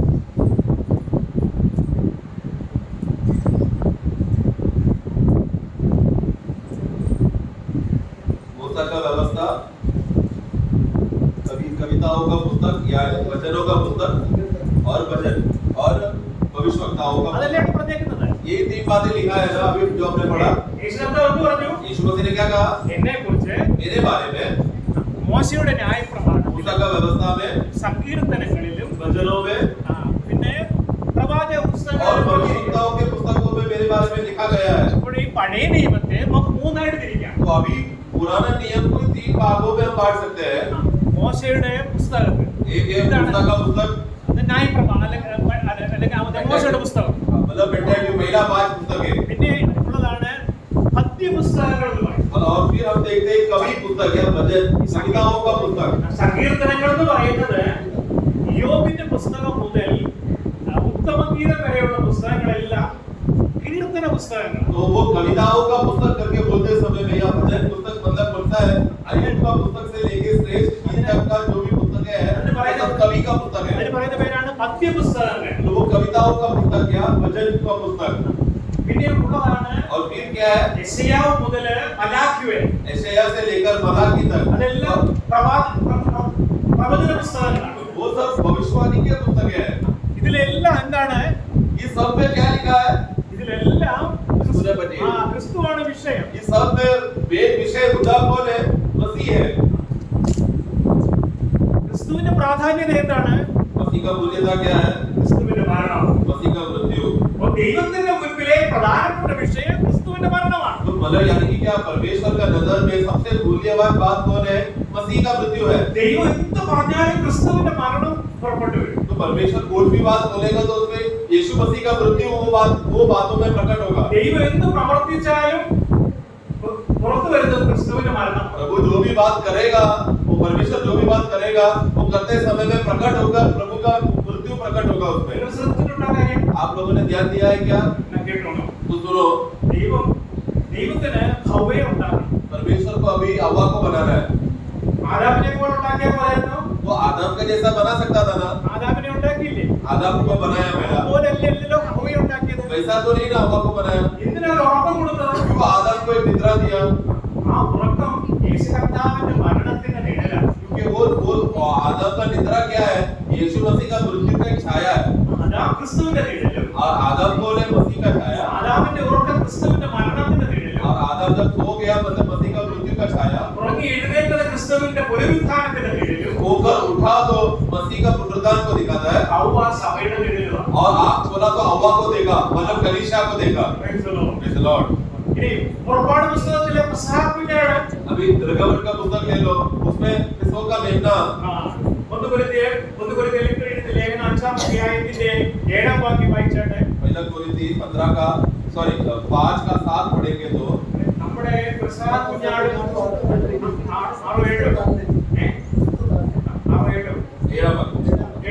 5 का 7 में देखो मसीह जो हमारा किशोर का पर्व है वो बंद हुआ है। ഞാനിവിടെ പറഞ്ഞു പഴയ നിയമത്തിലെ ഈ ഇത് മോശ എഴുതിയ പുസ്തകങ്ങളാണ്. तो अब जैसे देखते हैं पुराना नियम में मूसा ने लिखा हुआ पुस्तकों को देखा ഇത് മോശ എഴുതിയതാണ്. ये मूसा ने लिखा है। അപ്പൊ മോശ എഴുതിയ ഉൽപ്പത്തി പുറപ്പാട് ലേവ്യ സംഖ്യ ആവർത്തനം तो पहला बात पुस्तक है, आप देखते हैं मूसा ने लिखा है। അതിലെ ഉൽപ്പത്തിയിലെ വിഷയം ക്രിസ്തുവിന്റെ മരണമാണ്. उत्पत्ति का भी अभी अभी हमने देखा वो प्रभु का विषय था। പുറപ്പാട് പുസ്തകത്തിലെ വിഷയം ക്രിസ്തുവിന്റെ മരണം. निर्गमन का पुस्तक में भी हमने पढ़ा तो मसीह प्रभु का विषय था। ഇനി ലേവ്യ പുസ്തകത്തിലെ യാഗങ്ങള് लेवी पुस्तकों का बलियों के बारे में, അതും ക്രിസ്തുവിന്റെ മരണമാണ്. वो प्रभु का मृत्यु के बारे में है ना। എന്തിനാണ് 5 യാഗം? 5 बलियां क्यों? പഴയ നിയമത്തിൽ 5 യാഗം. पहले पुराने नियम में 5 मूल्य बलि थे, പ്രധാനപ്പെട്ട 5 യാഗം. 5 मूल्य बलि थे। എന്തിനാ ഈ 5 യാഗങ്ങൾ യേശുക്രിസ്തുവിന്റെ നിഴല? वो ये 5 बलियां यीशु मसीह की छाया है। യേശുക്രിസ്തുവിന്റെ നിഴലാണെങ്കിൽ ഒരു യാഗം പോരായോ? यीशु मसीह का छाया है तो एक बलि काफी है ना।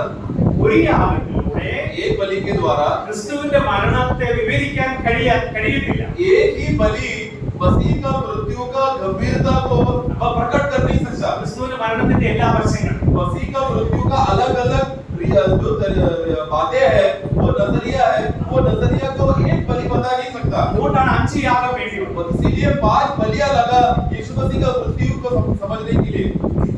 അപ്പോൾ ആ ലേവ്യ പുസ്തകത്തിലെ യാഗങ്ങളെല്ലാം ക്രിസ്തുവിന്റെ മരണത്തിന്റെ നിഴല. लेवी पुस्तक में जो भी बलियां लिखा है वो तो मसीह के बलि के बारे में है। അടിക്കപ്പെട്ട പാറ ക്രിസ്തുവിന്റെ മരണത്തിന്റെ നിഴലാണ്. मारा हुआ चट्टान के बारे में जब देखा जाए तो वो चट्टान को वो भी मसीह को दिखाता है ना। ഇങ്ങനെ സങ്കീർത്തനത്തിലെ വിഷയവും പദ്യപുസ്തകത്തിലെ വിഷയവും ക്രിസ്തുവാണ്. और भजन संगीता का पुस्तक और बाकी अन्य भजनों का पुस्तकों में भी प्रभु ही तो विषय है ना। യെശയ്യാവ് മുതൽ എഴുതിയതെല്ലാം ക്രിസ്തുവിനെ കുറിച്ചാണ്. यशायाह ने भी जब उसने लिखने शुरू किया वो प्रभु के बारे में लिखा। ക്രിസ്തുവിനോടുള്ള ബന്ധത്തിൽ അവന്റെ മരണമാണ് പ്രധാനം. तो मसीह के विषय में जो भी बात सबसे जो गंभीर है वो है उनका मृत्यु। ഒരിക്കലും ഞാൻ എന്റെ ഭാര്യയുടെ ജ്യേഷ്ഠത്തോട് സുവിശേഷം പറഞ്ഞു. एक बार मैं मेरे पत्नी के बहन को मैंने सुसमाचार कहा। ഞങ്ങളും യേശുക്രിസ്തുവിൽ വിശ്വസിക്കുന്നു. वो बोलने लगी अरे हम भी तो यीशु को विश्वास करते हैं ना। യേശുവിലാണ് വിശ്വാസം. मतलब उन लोगों को बच्चा यीशु में विश्वास है। ചില ചർച്ചിന്റെ പേര് ഇൻഫന്റ് ജീസസ് ക്രൈസ്റ്റ് എന്നാണ്. कुछ चर्च में दुनिया का चर्च में नाम क्या लिखा है? छोटा यीशु, बालक यीशु करके नाम है। വലിയ അബദ്ധമാണ്. वो बहुत बड़ा गलती है, धोखा है वो, ഭയങ്കര ദുരുപദേശമാണ്. बहुत बड़ा दुरुपदेश है वो। എന്താണ് അതിന് കാരണം? क्या है वो? അവര് പറയുന്നത് ഇങ്ങനെയാണ്. वो लोग ये कहते हैं യേശുവേ നീ എന്നും കുഞ്ഞായിരുന്നു. ये यीशु तो हमेशा छोटा ही रहना। ഈ പെൺകുട്ടി വന്ന് ജനിച്ചു. तू तो हमारे लिए वो जगह पर आकर भूमि में आकर तुम हमारे लिए जन्म तो लिया, എന്ന് ഇരിക്കുന്നു. तो अभी तू जन्म लिया ना, हमेशा बच्चा ही रहना। നീ ഇൻഫന്റ് ജീസസ് ആയിട്ടിരുന്നു. तू हमेशा बच्चा ही रहना, बाल यीशु ही रहना। നീ വളരരുത്, बढ़ना नहीं, അത്ഭുതമൊന്നും ചെയ്യരുത്, और कुछ चमत्कार नहीं करना, ക്രൂശിൽ മരിക്കരുത്, और क्रूस में मरना नहीं, ഉയർത്തെഴുന്നേൽക്കരുത്. पुनरुत्थान नहीं होना। ഇതാണ് പലരുടെയും മനോഭാവം. ये है बहुत लोगों का मनोभावना। നിങ്ങൾക്ക് മനസ്സിലായി ഞാൻ ചിന്തിക്കുന്നു. आप लोग समझ गए, मैं विश्वास करता हूँ। നിങ്ങളുടെ ചിന്ത വേറെ എങ്ങും പോകരുത്. आपका सोच विचार और किधर ना जाए। അപ്പോൾ ഇവരെ ക്രിസ്തുവിന്റെ മരണത്തിന് പ്രാധാന്യം കൊടുക്കുന്നില്ല. तो ये बात यीशु को आराधना करने वाले लोग, वो लोग क्या कर रहे हैं? यीशु का मृत्यु को मूल्यता नहीं देता। എന്നാൽ നമ്മോടുള്ള ബന്ധത്തിലോ परंतु हमारा विषय में അതെ അവന്റെ മരണം വിലയേറിയതാണ്. हमारे विषय में उनका मृत्यु मूल्यवान है। ഓക്കേ, 2 കൊരിന്ത്യർ 5-ാം അധ്യായം दूसरा कुरिन्थी 5वां अध्याय 14-ാം വാക്യം. 14। അവിടെ പറയുന്ന കാര്യമുണ്ട്. ക്രിസ്തുവിന്റെ സ്നേഹം ഞങ്ങളെ നിർബന്ധിക്കുന്നു. मसीह का प्रेम हमें विवश करता है। എല്ലാവർക്കും വേണ്ടി ഒരുവൻ മരിച്ചിരിക്കെ सबके लिए एक मरा।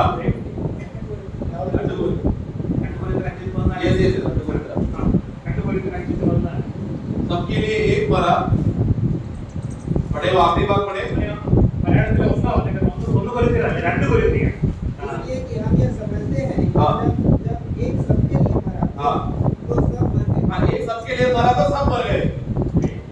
അപ്പോൾ ഉൽപ്പത്തി മുതൽ വെളിപ്പാട് വരെയും ഉള്ള വിഷയം ക്രിസ്തുവിന്റെ മരണമാണ്. उत्पत्ति से पुस्तक से लेकर प्रकाशित वाक्य का पुस्तक तक यीशु मसीह का मृत्यु के बारे में है। പ്രധാനപ്പെട്ട വിഷയം. मतलब मूल्य विषय जो सबसे प्रधान विषय है। വെളിപ്പാട് പുസ്തകത്തിൽ ചെന്നാലും അവിടെയും നമുക്ക് ക്രിസ്തുവിന്റെ മരണം കാണാം. जो प्रकटीकरण का पुस्तक में भी जाएंगे तो वहां पर भी यीशु मसीह का मृत्यु को देख सकते हैं। സ്വർഗ്ഗത്തിലെയും പ്രധാനപ്പെട്ട വിഷയം ക്രിസ്തുവിന്റെ മരണത്തെക്കുറിച്ചുള്ള വിഷയമാണ്. स्वर्ग में भी सबसे मूल्यवान विषय क्या है?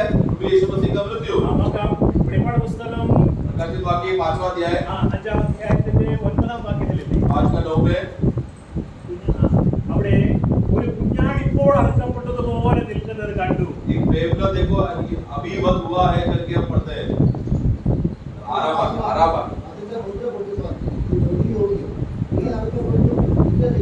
आराम आ गया, आराम आ गया। അപ്പോൾ ക്രിസ്തുവും അപ്പോൾ ഇപ്പോൾ അടക്കപ്പെട്ടതുപോലെ തന്നെ 5 का 6 पढ़ते समय में देखो वहां पर एक वेदना को देखकर कि मानो अभी ही वध हुआ है। അപ്പോൾ ക്രിസ്തുവിന്റെ മരണം അതിന്റെ പുതുമയോടെ നമ്മളിൽ എപ്പോഴും നിലകൊള്ളണം. मतलब क्या है कि मसीह का मृत्यु वो हमेशा हमारे मनों में नयापन और उसी ताजगी का अनुभव में बना रहना है। പുതുമയോടെ നാം ഓർക്കണം. പുതുമയോടെ നാം ഓർക്കണം. और हम जब याद करते समय में भी कैसा याद करना है, वही नयापन और ताजगीपन में याद करना है। പുതുമയോടെ അതിന് പ്രാധാന്യം കൊടുക്കണം. उसी नयापन और ताजगीपन में उसको मूल्य देना है, It is always fresh and new. क्योंकि उनका मृत्यु हमेशा नया है और ताजा है। അതെ. ഇങ്ങനെ ഇങ്ങനെ ഇങ്ങനെ വിശ്വസിക്കുന്നവരാണ് വിശ്വാസികൾ. इस तरह प्रभु का मृत्यु को इस रीति से प्रभु का मृत्यु को विश्वासी देखते हैं। Praise the Lord. Praise the Lord। നമുക്ക് ഇനി സി പോയിന്റിലേക്ക് വരാം. सी पॉइंट हम पढ़ते हैं। റെക്കൺസിലിയേഷന്റെ സി എന്താ सी പറയുന്നത്? पॉइंट जोर से पढ़ना सब लोग, जोर से पढ़े। ഇത് നമുക്ക് എയും ബിയും സിയും ഒരുമിച്ച് വായിക്കാം. अभी ए बी और सी साथ में पढ़ना। Through the cross, through the death, through the blood। Hallelujah. കേട്ടോ? ഇതെല്ലാം ചെയ്തപ്പോഴും ഇവിടെ വളരെ വളരെ പ്രധാനപ്പെട്ട ഒരു കാര്യമാണ്, അത് ക്രിസ്തുവിന്റെ രക്തമാണ്. तो अब ये सब बातें होते समय में यहाँ पर मूल्यता जो हम क्या देखते हैं, उसका लघु जो हमारे बहुमूल्य लघु जो हमारे लिए बहाया। അപ്പോൾ കർത്താവ് ക്രൂശിൽ മരിച്ചു. अब यीशु मसीह क्रूस पर मरा, ആ മരിച്ചതിന്റെ തെളിവാണ് ക്രിസ്തുവിന്റെ രക്തം. वो मर गया करके वो साबित, वो लघु बहाकर मरा, जिससे साबित होता है कि वो मरा। പെസഹ കുഞ്ഞാടിനെ അറുത്തന്ന് ദൈവം പറഞ്ഞു, ഞാൻ രക്തം കാണുമ്പോൾ ഒഴിഞ്ഞു പോകും. जब निर्गमन का पुस्तक 12 अध्याय में वहां पर कसौट का जब पर्व पहले बार मनाया जा रहा था, तो परमेश्वर ने क्या कहा, न्याय करते समय में जिस घर में मैं लहू को देखूंगा उस घर को मैं पार हो जाऊंगा। मतलब वो लहू की वजह से क्या हो गया, वो घर में न्याय नहीं आ रहा है। Praise the Lord. അപ്പൊ മരണം കാണിക്കാൻ വേണ്ടി വേണമെങ്കിൽ നിങ്ങളുടെ അർത്ഥം കുഞ്ഞാടിന്റെ തല വാടി കവിച്ചേക്കാൻ പറഞ്ഞില്ല.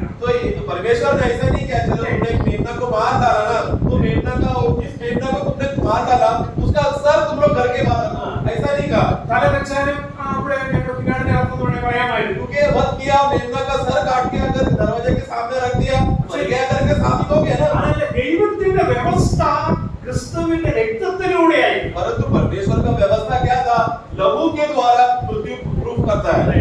അവൻ ക്രൂശിലെ മരണത്തിൽ അവന്റെ വിലയേറിയ രക്തമാണ് ചിന്തിയത്. क्योंकि उन्होंने क्रूस में जो बहाया बहुमूल्य लहू बहाया। എന്താ പറയാ, വിലയേറിയെന്ന് നിത്യത വരെ അത് നീട്ടിക്കൊണ്ട് പോയാലും മതിയാകത്തില്ല. वो मूल्य तो बहुमूल्य करके जब शब्द बोलते समय में उस बहुमूल्य को अनंतता तक अगर हम लोग खींचेंगे तो भी उसका मूल्य तक कम नहीं होगा, അത്രമാത്രം വിലയേറിയ. उतना बहुमूल्य है। നമുക്കാർക്ക് യേശുക്രിസ്തുവിന്റെ രക്തത്തിന്റെ വിലയെ അതിനെ വിലമതിക്കാൻ കഴിയത്തില്ല. हम लोगों को कोई भी यीशु मसीह का लहू का मूल्य को हम तोड़ नहीं सकते, उसका वैल्यू हम नहीं कर सकते। ക്രിസ്തുവിന്റെ രക്തത്തിന്റെ വില അറിയാവുന്നത് ഒരാൾക്ക് മാത്രമാണ്. क्योंकि मसीह का लहू का मूल्यता, उसका दाम कितना है करके गंभीर है करके वो सिर्फ परमेश्वर ही बता सकता है, ദൈവത്തിന് മാത്രമാണ്. सिर्फ परमेश्वर बता सकता है। അതുകൊണ്ടാണ് വചനമായിരുന്നവനെ ഇവിടേക്ക് അയച്ചത്. इसीलिए वचन को यहाँ पर हमारे बीच में भेजा, വചനം ജഡമായി തീർന്നു. वचन शरीर रूप धारण किया। അതൊരു വലിയൊരു കാര്യം. उससे भी बड़ी बात,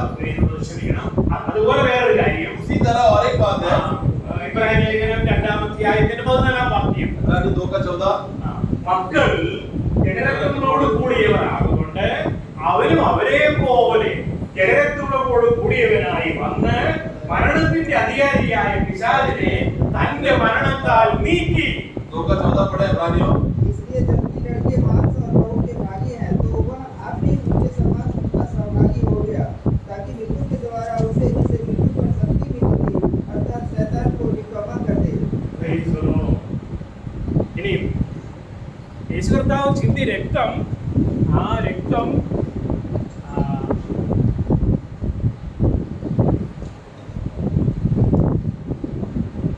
അതൊരു നിയമരക്തമാണ്. जो प्रभु का जो लहू है वाचा का लहू है,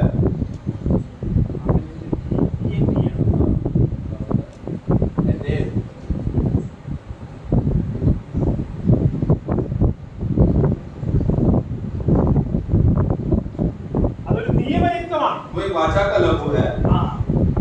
വെറുതെ ഒരു കാര്യമല്ല, അതിന്റെ പിന്നിലൊരു നിയമമുണ്ട്. तो उसकी कोई ऐसी यूं ही बात नहीं है, उसकी कोई वाचा है उसमें।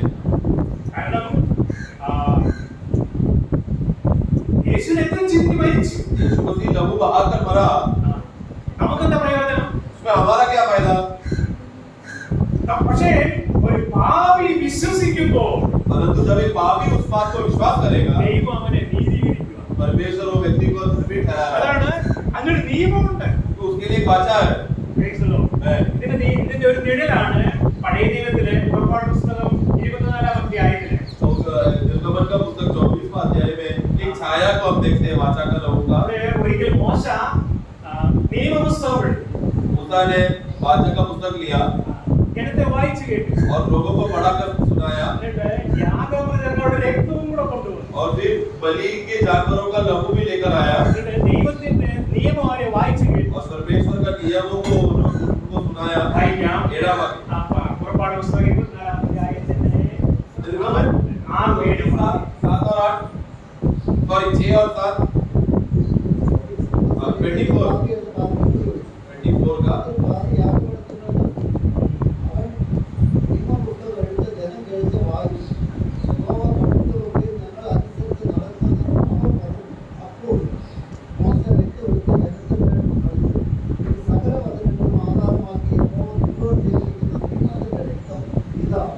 छह सात आठ पढ़े जल्दी।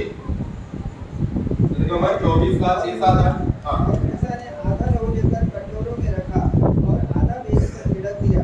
तब वाचा की पुस्तक को लेकर लोगों को पढ़कर सुनाया। उसे सुनकर उन्होंने कहा, जो कुछ यहोवा ने कहा है उस सब को हम करेंगे और उसकी आज्ञा मानेंगे। आगे आगे 8वीं। तब मूसा ने लहू लेकर लोगों पर छिड़क दिया और उनसे कहा, देखो यह उस वाचा का लहू है जिसे यहोवा ने इन सब वचनों पर तुम्हारे साथ बांधी है। ഇവിടെ മോശ നിയമം വായിച്ചു കേൾപ്പിച്ചു. अभी मूसा ने पहला क्या किया वाक्य 7 में ये वाचा का पुस्तक लेकर उसको सब बातों को पढ़ाकर सुनाया അവിടെ രക്തവുമുണ്ട്. और फिर लहू भी है वहाँ पर കാളകളുടെയും ആട്ടുകൊറ്റന്മാരുടെയും രക്തമാണ്. और वहाँ पर भेड़ बकरियों का लहू है। ഹോമയാഗങ്ങൾ കഴിച്ച രക്തമാണ്. होम बलि करने के द्वारा संपन्न हुआ बलि है वो। സമാധാന യാഗങ്ങളായി വാർപ്പിച്ച और मेल बलि वाक्य 5 में हम पढ़ते हैं। പിന്നെ ആ രക്തം യാഗപീഠത്തിന്മേൽ തളിച്ചു. और फिर वो लहू को पहला वेदी के ऊपर छिड़का वाक्य 6 में ജനത്തിന്റെ മേലെ തളിച്ചു. और 8 में और लोगों के ऊपर भी छिड़का അവർ സമ്മതിച്ചു. और वो लोग मान लिए। അതെ, ഇത് നിയമരക്തമാണ്. और क्या बोला ये वाचा का लहू है। ക്രിസ്തു ചൊരിഞ്ഞ രക്തത്തിന് നിയമമാണ്. इसी तरह मसीह जब लहू आया इसमें भी एक वाचा ഇത് है। ക്രിസ്തു ചൊരിഞ്ഞ രക്തത്തിന്റെ നിഴലാണ്. और ये यहाँ पर जो वाचा का लहू जो इस्तेमाल किया है ये तो एक छाया है जो असली में प्रभु का क्रूस में बहने वाला था। പഴയ നിയമത്തിലെ എല്ലാ യാഗങ്ങളിലും കാണുന്ന രക്തം ക്രിസ്തുയേശുവിന്റെ രക്തത്തിന് നിഴലാണ്. पुराने नियम में जो भी बलि करते समय में लहू बहाया जाता था जिसकी वजह से वाचा बांधने के लिए वो सब छाया था। असलियत यीशु मसीह का लहू है। ഈ രക്തത്തിന്റെ വിശേഷത എന്താണ്? ये लहू का खासियत क्या है? പ്രോപ്പർട്ടീസ് ലേഖനം 3:25 रोमियो का पुस्तक 3 का 25 വിശ്വസിക്കുന്നവർക്ക് विश्वास करने वालों को രക്തമൂലം लहू के द्वारा പ്രായശ്ചിത്തമാകുവാൻ प्रायश्चित होने के लिए ദൈവം അവനെ പരസ്യമായി परमेश्वर ने मसीह को खुला प्रदर्शन किया। ഒരു പാപി ഈ രക്തത്തിൽ വിശ്വസിക്കുമ്പോൾ यानी कि जब एक पापी ये प्रभु पर लहू पर विश्वास करेगा, എനിക്ക് വേണ്ടിയാണ് ഈ രക്തം ചിന്തിയെന്ന് വിശ്വസിക്കുമ്പോൾ मेरे लिए लहू बहाया है करके जब विश्वास करेगा, ക്രിസ്തുവിന്റെ മരണം അവന്റെ രക്തച്ചൊരിച്ചിൽ എനിക്ക് വേണ്ടി ആയിരുന്നു. मसीह का मृत्यु और लहू बहाना मेरे लिए था। जब विश्वास करेंगे ദൈവം അവനെ നീതീകരിക്കുകയാണ്. ऐसा लोगों को परमेश्वर को धर्मी ठहराएगा। അവനെ നീതിമാനായിട്ട് സ്വീകരിക്കുക. मतलब उसको धर्मी है करके धर्मी है करके स्वीकारेगा। ഇനി നമുക്കെന്താണ് ലാഭം? उससे हमारा लाभ क्या होगा? ഓരോ ദിവസവും एक एक दिन ഈ രക്തത്തിന്റെ അടുക്കൽ ചെല്ലാം. ये लहू के पास जा सकते हैं। കാരണം कारण ക്രിസ്തു ഗെത്സമനയിൽ വെച്ച് मसीह के समय में ക്രൂശിൽ വെച്ച് क्रूस में भी എന്റെ ജീവിതത്തിൽ വരാൻ मेरे जीवन में आने के लिए സാധ്യതയുള്ളതായ मुमकिन बन जाए ഓരോ ചെറിയ പാപത്തെ കുറിച്ച് പോലും ताकि छोटा सा पाप भी क्यों ना हो അവൻ അതിനെ വഹിക്കുകയും അതിനെ ക്രൂശിൽ കൊണ്ടുപോവുകയും ചെയ്യും. वो सह सके और उसे क्रूस में लेकर जा सके। അവൻ ക്രൂശിൽ അതിനെ കൈകാര്യം ചെയ്തതിനാലാണ് രക്തച്ചൊരിച്ചിലുണ്ടായത്. तो यीशु मसीह ने मेरा पाप का हल के लिए क्रूस में कार्य बर्बाद किया, इसके लिए लहू बहाया है। എനിക്ക് ധൈര്യത്തോടെ അടുത്ത് ചെല്ലാൻ പറ്റുന്ന ഒരു കാര്യമുണ്ട്. तो इसके लिए अभी मुझे धैर्य से मैं उनके पास जा सकता ഓരോ വിശ്വാസി हूँ। एक एक विश्वासी ഓരോ ദിവസവും एक एक दिन അത് നമുക്ക് അനേക പരാജയങ്ങൾ विश्वासी है, അനേക ബലഹീനതയുണ്ട്, बहुत से कमजोरियां है, അനേക പോരായ്മകളുണ്ട്, बहुत सारा तकलीफें है, വാക്കിൽ പോരായ്മകൾ, हमारे शब्दों में कमियां है। അതെ അതെ, സംസാരത്തിലൂടെ हम പോരായ്മ. जब बात करते हैं तभी हमें कमजोरी है, എന്നാൽ वार्तालाप में। ഇതിനെല്ലാം ക്രിസ്തു ക്രൂശിൽ വഹിച്ചു. चलो तो ये सब बातों के लिए प्रभु क्रूस में सह लिया, അവൻ അത് വഹിച്ചതിനാലാണ് ആ രക്തം ചിന്തിയത്. और प्रभु ने हमारा सारा कमजोरियों को सह लिया, इसलिए क्रूस അതുകൊണ്ട് पे लहू बहाया। ഈ രക്തത്തിന്റെ പേര് നിയമ രക്തമെന്നാണ്. इसलिए वो वचन कहता है कि ये वाचा का लहू है। ആ രക്തത്താലാണ് നമ്മൾ പിരിക്കപ്പെട്ടത്. उस लहू के द्वारा हमें छुटकारा मिला। സമയമായി. അവിടെ ഞാനിവിടെ നിൽക്കുവാണ്. मैं इस विषय को मैं यहाँ पर खत्म करता हूँ, എല്ലാം പൂർത്തീകരിക്കാൻ കഴിഞ്ഞില്ല. पूरा खत्म करने नहीं हुआ। ഇത്ര വലിയതാണ് इतना बहुमूल्य लहू, നമ്മുടെ കർത്താവിന്റെ ക്രൂശ്, हमारे प्रभु यीशु मसीह का क्रूस, അവന്റെ മരണവും. उनका मृत्यु। ഓക്കെ ഓക്കെ ആരും ക്ഷണിച്ചില്ലല്ലോ. ഓക്കെ, ആരും ക്ഷണിച്ചില്ലല്ലോ. Praise the Lord. ഷാലോം എന്ന് പറഞ്ഞേ. शालोम बोलो सब लोग। ബ്രദർ आपने बोला था कल ഷാലോം. അതാണ് അടുത്ത പോയിന്റ് ഡി വായിച്ചത്. वो मैं क्यों अभी मैं बोला शालोम क्योंकि अगला पॉइंट वही है, वाकई डी में। അപ്പോൾ നമുക്ക് എബിസിഡി ഒരുമിച്ച് വായിക്കാം. अभी ABCD साथ में पढ़ना। Through the cross, through the blood, through the blood, peace with God. അതാണ് ഷാലോം. वो है शालोम। കേട്ടോ? ഇപ്പോഴാണ് അപ്പോൾ വിശ്വസിക്കുന്ന ഒരുവന് विश्वास करने वाले पर ഇനി നീതിമാനായ ദൈവത്തിന്റെ അടുക്കൽ ധൈര്യത്തോടെ കടന്നു. अभी परमेश्वर को उपस्थिति में धैर्य से वो खड़ा रह सकता है, क्योंकि परमेश्वर ने उसको धर्मी ठहराया है। ഈ ഞാനിടയ്ക്ക് ഒരു കാര്യം വിട്ടുപോയി. കൊലോസ്യ ലേഖനം 1:20 പറയുന്നത് വളരെ വിശാലമായ ഒരു കാര്യമാണ്. कोलोस्सर का पुस्तक 1:20 में एक वाक्य हम पढ़ते हैं जो मेरे मुझसे छूट गया था, वो बहुत बड़ी बात है। ഈ ഔട്ട്ലൈൻ പറയുന്നത് അതാണ്. कोलोस्सर में भी ये कोई बात 1:20 उसके क्रूस पर बहे हुए लहू के द्वारा मेल मिलाप करके सब वस्तुओं का उसी के द्वारा से अपने साथ मेल कर ले, चाहे वे पृथ्वी पर की हो चाहे स्वर्ग में की। ഇനി ഇങ്ങനെ നമുക്ക് യേശു കർത്താവ് ചൊരിഞ്ഞ രക്തത്തിലൂടെ നമുക്ക് ദൈവത്തോട് സമായിക്കാം. റോമർക്ക് ലേഖനം 5:1. रोमियो 5 का 1 और प्रभु ने इस तरह लहू बहाने की वजह से उसका फायदा क्या हो गया?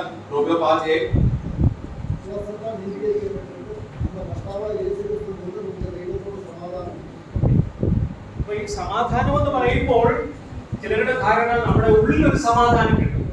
वो शांति मिला है या मेल मिला बोला बोला तो हमारे अंदर एक शांति आ गया करके ऐसा लोग गलत फहमी में सोचते हैं। മതങ്ങളിലെല്ലാം ശാന്തി ശാന്തി എന്നാ പറയുന്നത്. धर्मों में अलग अलग अन्य धर्मों में लोग क्या बोलते हैं? शांति मिलेगा, शांति मिलेगा, तुमको मन में सुकून मिलेगा।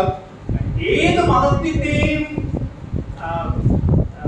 കർമ്മങ്ങൾ കൊണ്ട് നമുക്ക് ദൈവത്തോട് സമാധാനബന്ധം കിട്ടത്തില്ല. हर एक धर्मों में तो जब वो लोग रीत रिवाज करने जाते हैं, कुछ क्रियाक्रम करने जाते हैं, पूजा पाठ करने जाते हैं, वो सब धर्मों में करके वो लोग अंदर ही अंदर एक शांति को अनुभव करने देखते हैं। കാരണം ഹൃദയത്തിന് സമാധാനം കിട്ടത്തില്ല, ദൈവത്തോട് സമാധാനം കിട്ടത്തില്ല. परंतु ये ऐसा कर तो रहे हैं, उनका हृदय के अंदर शांति नहीं मिल रहा है और परमेश्वर का मन में भी शांति नहीं है। ഇവിടെ പറയുന്ന സമാധാനം यहाँ पर जो शांति लिखा है ദൈവവുമായുള്ള സമാധാന ബന്ധമാണ്. वो वास्तव में परमेश्वर के साथ का जो मेरा मेल मिलाप हो गया है, वो मिलाप का शांति का अनुभव है मुझे परमेश्वर के साथ।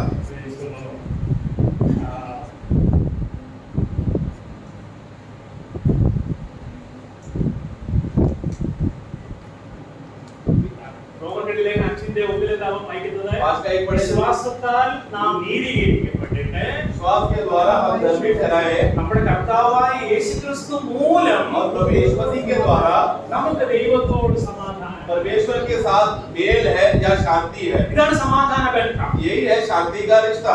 ക്രിസ്തുവിലൂടെ, मसीह के द्वारा, ക്രിസ്തുവിന്റെ മരണത്തിലൂടെ, मसीह का मृत्यु के द्वारा, അവൻ ക്രൂശിൽ ചെയ്ത വേലയിലൂടെ उनका क्रूस में किया हुआ क्रिया के द्वारा ആർക്കും ദൈവസന്നിധിയിലേക്ക് ചെല്ലാം. कोई भी अभी परमेश्वर का निकट आ सकता है। ഇനി ദൈവമേ എന്നല്ല വിളിക്കുന്നത്, और ऐसा जो मेल मिला पाए हुए लोग परमेश्वर को परमेश्वर करके नहीं बुलाएगा, അങ്ങനെ ചെല്ലുന്ന ഒരുവനെ ദൈവം സ്വീകരിക്കുന്നത് മകനായിട്ടാണ്. क्योंकि ऐसा मेल मिला पाए हुए लोगों को परमेश्वर जितने लोगों को स्वीकारता है, परमेश्वर ऐसे लोगों को बेटा करके पुकारता है ദൈവരാജ്യത്തിന്റെ അവകാശിയായിട്ടാണ്. और उनको परमेश्वर का राज्य का अधिकार दिया है।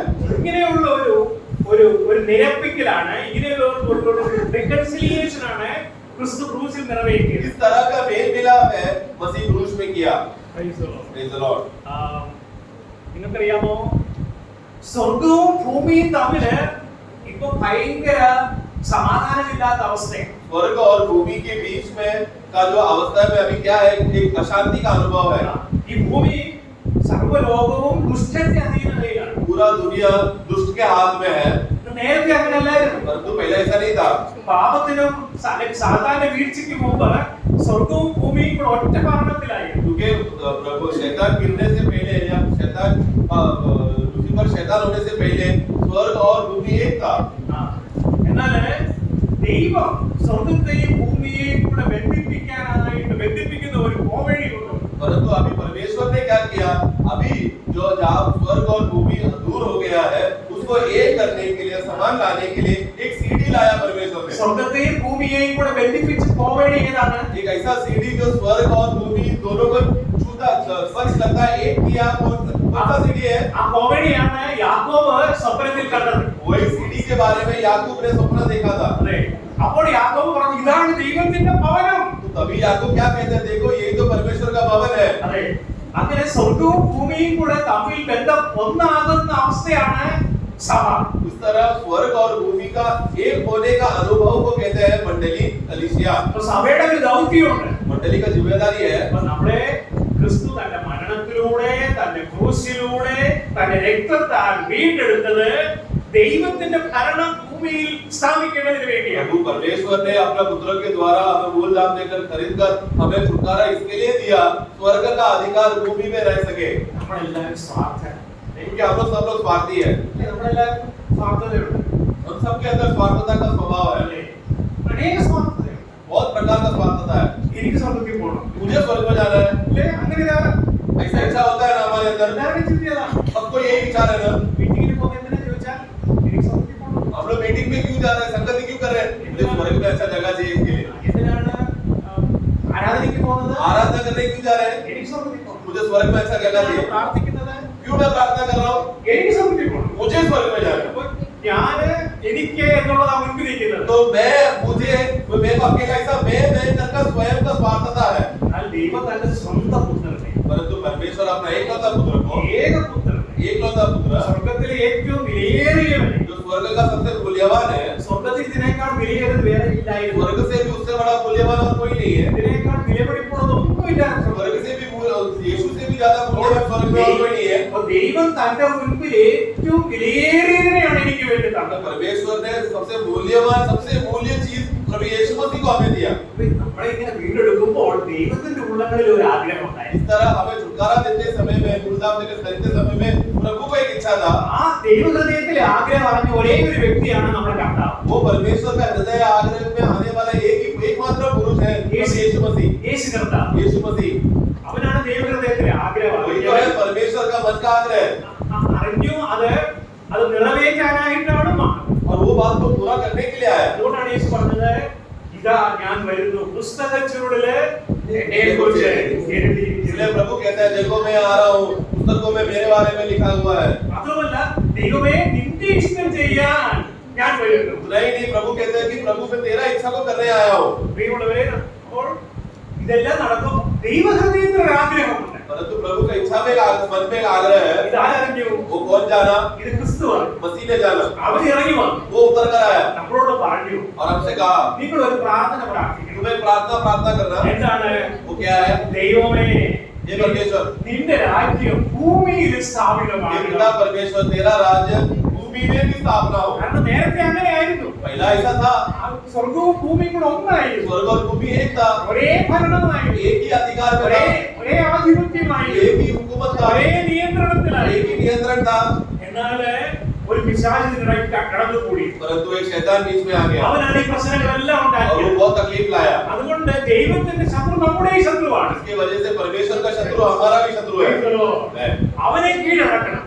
उसको हमें नीचे गिराना है. റോമർക്കെഴുതിയ ലേഖനം 16-ാം അധ്യായത്തിന്റെ 20-ാം വാക്യം. रोमियो 16 का भी അവിടെ പറയുന്ന ഒരു കാര്യം, उधर इस तरह पढ़ते हैं, ദൈവം സമാധാനത്തിന്റെ ദൈവമാണ്. ദൈവമാണ്. परमेश्वर जो शांति का परमेश्वर है, ആ ദൈവവുമായി നിങ്ങൾ സമാധാന ബന്ധത്തിൽ വന്നു. और उसी परमेश्वर के साथ जब तुम भी शांति का रिश्ते में आ गए ഇത് तब, സമാധാനം ആഘോഷിക്കാൻ വേണ്ടി മാത്രമല്ല, और ये सिर्फ शांति का अनुभव करने के लिए नहीं, സമാധാനം അനുഭവിക്കാൻ വേണ്ടി മാത്രമല്ല, सिर्फ शांति अनुभव करने के लिए नहीं, ഇങ്ങനെ സമാധാനം അനുഭവിക്കുന്ന ഒരു കൂട്ടം ജനമുണ്ട്. शांति अनुभव करने वाला एक झुंड है, ദൈവത്തിന്റെ പുത്രന്മാരായി തീർന്ന ഒരു കൂട്ടം ജനമുണ്ട്. परमेश्वर का पुत्र बना हुआ एक झुंड है। അവർ ചെയ്യേണ്ട ഒരു കാര്യം, वो लोग एक बात करना है, അവരിലൂടെ ഒരു ദൗത്യമുണ്ട്. उनके ऊपर एक जिम्मेदारी है। എന്താണ്? वो क्या है? സാത്താനിന്റെ ദൈവമോ വേഗത്തിൽ സാത്താനെ നിങ്ങളുടെ കാൽക്കീഴിൽ ചതിക്കുക.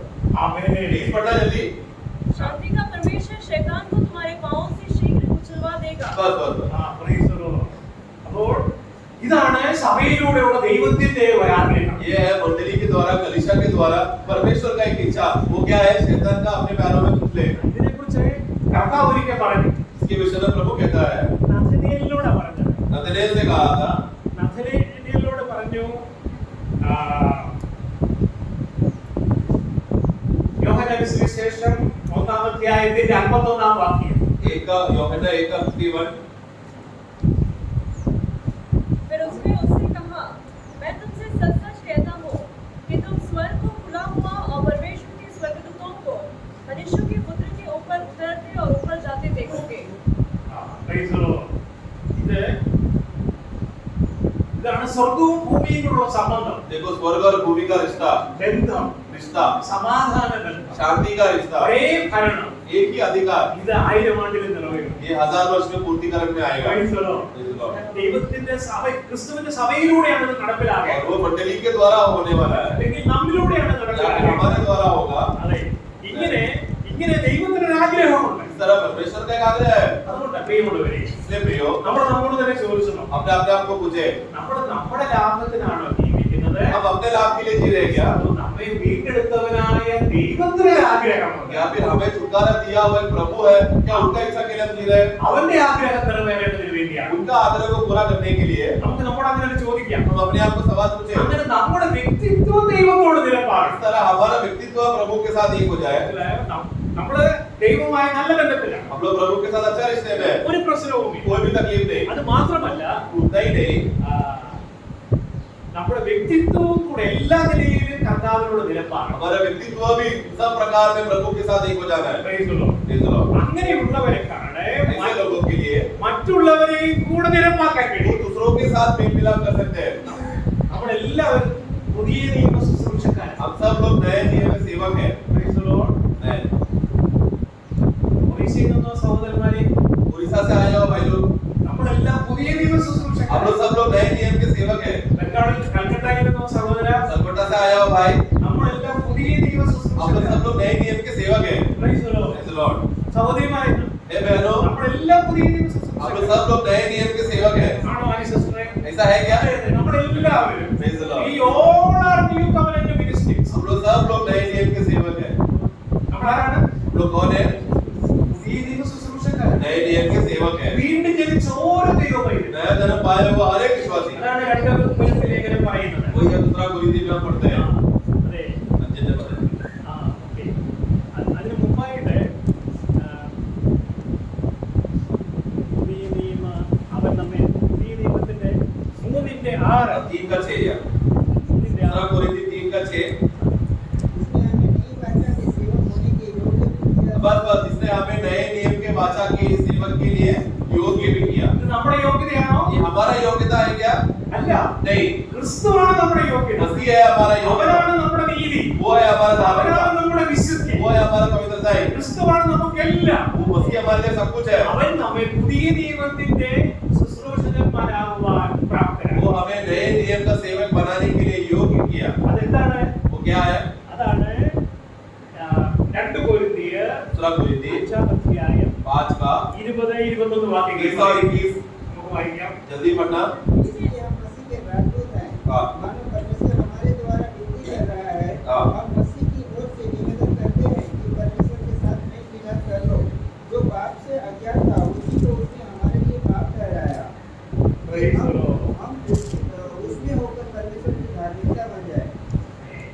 അപ്പോൾ ഇതാണ് പുതിയ നിയമ ശുശ്രൂഷ. ये है नए नियम का सेवा। മറ്റുള്ളവരോട് കൂടെ ദൈവത്തോട് നിരന്നുകൊള്ളുവീൻ दूसरों को भी हम यही कहते हैं कि परमेश्वर के साथ तुम मेल पालो। എന്ന് പകരമായിട്ടാണ്. मानो मसीह हमसे कह रहे हैं ना, प्रभु के बदले हम बोल रहे हैं। Praise the Lord. Amen. അപ്പോൾ നമ്മുടെ ഈ ഭൂമിയിൽ ക്രിസ്തുവിനെ പകരക്കാരായി നമ്മെ ആക്കി വെച്ചിരിക്കുന്നു. मतलब हमें यहाँ पर प्रभु के बदले हमें रखा है, നമ്മുടെ പദവി ഒരു സ്ഥാനാപതിയെ പോലെയാണ്. और हम यहाँ पदवी क्या है, हम राजदूत है। ഇപ്പോൾ ബ്രിട്ടന്റെ അംബാസഡർ ബ്രിട്ടനിലെ അംബാസഡർ ഇവിടെ ഇന്ത്യയിലുണ്ടെന്നിരിക്കുന്നത്. अभी सोचो कि मतलब अंग्रेजों का जो राजदूत है वो यहाँ पर है। അപ്പോൾ ആ വ്യക്തിക്ക് ബ്രിട്ടനോടുള്ള ബന്ധത്തിലുള്ള എല്ലാ അധികാരവും ഇവിടെ നിറവേറ്റാൻ കഴിയുന്നതെല്ലാം അവന് വലിയൊരു അധികാരമുണ്ട്. तो वो अंग्रेज हो, यानी कि इंग्लैंड में जो भी लेन देन का बात उसको विषय में भारत के साथ करना रहेगा, ये राजदूत के पास इतना अधिकार है कि वो इंग्लैंड के साथ का जो भी लेन देन का विषय आता है इसके अधिकार के द्वारा हो जाता है। ഇന്ത്യയും ബ്രിട്ടനും കൂടെയുള്ളതായ എല്ലാ ഇടപാടുകളും നടത്തി കൊടുക്കേണ്ട ഈ വ്യക്തിയാണ്. तो ये विदेशी आदमी मतलब ये राजदूत जो विदेश से आया है, भारत के साथ उस विदेश देश के साथ जो भी लेन देन का और शांति का करार का जो भी बातें रहेगा वो यही राजदूत को करना है। നിങ്ങൾക്ക് എല്ലാവർക്കും അറിയാം ആരാണ് അംബാസഡർ. आप सब लोग जानते हैं राजदूत मतलब क्या है, ആ ഒരു വലിയ പദവിയാണ്. वो एक बहुत बड़ा पदवी है। ഇതുപോലെ നമ്മള് ക്രിസ്തുവിന് വേണ്ടി സ്ഥാനാപതികളാണ്. उसी तरह हम लोग कौन है, मसीह के बदले हम खड़े हैं। Praise the Lord. ഇതിന്റെ പദവി ഇനി നമ്മുടെ സന്ദേശം എന്താണ്? और हमारा संदेश क्या रहेगा, ദൈവത്തോട് നിരന്തരം परमेश्वर के साथ मेल हो जाओ। നാം നിരന്തരമാണെങ്കിൽ മാത്രമേ നമുക്ക് മറ്റുള്ളവർക്ക് പറയാൻ परंतु കഴിയൂ. अगर हम खुद मेल पाए हुए लोग रहेंगे तो दूसरों को मेल का बात कर सकते हैं। Praise the Lord. പക്ഷേ परंतु നമ്മൾ പ്രയാസപ്പെടണ്ട. हमें तकलीफ नहीं होना है, നമ്മളിൽ ഒരു വസിക്കുന്നു. हमारे अंदर एक निवास करता है, അവൻ നിരപ്പിന്റെ എല്ലാ കാര്യങ്ങളും ചെയ്തതാണ്. वो मेल मिलाप का सभी बातें कर दिया है, അവനെല്ലാം നിരപ്പിച്ചു. सब कुछ मिलाप कर दिया। അവന്റെ മരണത്തിലൂടെ ക്രൂസിലൂടെ അവന്റെ രക്തത്തിലൂടെ അവനെല്ലാം നിറവേറ്റി. उनका मृत्यु के द्वारा क्रूस में जरा लहू बहाने से सब बातों का मेल कर दिया। അതാണ് നമ്മളുടെ ഈ ഔട്ട്ലൈൻ നല്ലൊരു ഔട്ട്ലൈനാണ് കേട്ടോ. एक अच्छा आउटलाइन है, ക്രിസ്തു നിറവേറ്റിയത് അവൻ ക്രൂസിലാണ് നിറവേറ്റിയത്. मसीह ने जो भी बातें की क्रूस में किया, അവന്റെ മരണത്തിലൂടെയാണ് उनका നിറവേറ്റിയത്. मृत्यु के द्वारा അത് किया, അവന്റെ രക്തച്ചൊരിച്ചിലൂടെയാണ്. उनका लहू के द्वारा किया। അതുമൂലം നമുക്ക് ഏത് കാര്യത്തിലും ദൈവത്തോട് സമാധാനം. इसकी वजह से प्रभु के साथ का कोई भी बातों में हम लोग को मेल मिलाप और शांति है। ഇങ്ങനെ സമാധാനം ബന്ധത്തിലുള്ളവരാണ് അംബാസഡർമാർ. इस तरह परमेश्वर के साथ जिनका परमेश्वर पिता बन चुका है, वो शांति का अनुभव में है, वो लोग ये दुनिया में राजदूत है। അവർക്കാണ് മറ്റുള്ളവരെയും കൂടെ ദൈവത്തോട് നിരപ്പിക്കാൻ കഴിയുന്നത്. वही लोग हैं दूसरों को भी, अन्य लोगों को भी प्रभु के बारे में बोलकर परमेश्वर के साथ मेल मिलाप कराएंगे। ഈ ABCD നമ്മുടെ അനുഭവമായി തീരുമ്പോൾ ABCD हमारा अनुभव हो जाते तो ഈ നമ്മുടെ ശുശ്രൂഷയായി മാറും. वो ये पांचवा पॉइंट हमारा सेवा बन जाएगा। Praise the Lord. Praise the Lord. ദൈവം നമ്മെ സഹായിക്കും. प्रभु सबका सहायता कर। നമ്മൾ എല്ലാവരും പുതിയ നിയമ ശുശ്രൂഷക്കാരാണ്. हम लोग सब लोग नए नियम നമ്മൾ के सेवक हैं। എല്ലാവരും അംബാസഡർമാരാണ്. हम लोग सब लोग राजदूत है। ഇതിന് കാരണമായി തീർന്ന അവന്റെ ക്രൂസിലെ और മരണം. उसका कारण क्या है, प्रभु का मृत्यु। അവൻ ചൊരിഞ്ഞ രക്തം. उसका लहू बहाया हुआ लहू की वजह से, അതിലൂടെ നമുക്ക് ലഭിച്ച അനുഗ്രഹം. उसकी वजह से हमको मिला हुआ फायदा और आशीषें। ദൈവം നമ്മെ സഹായിക്കും. प्रभु सबको सहायता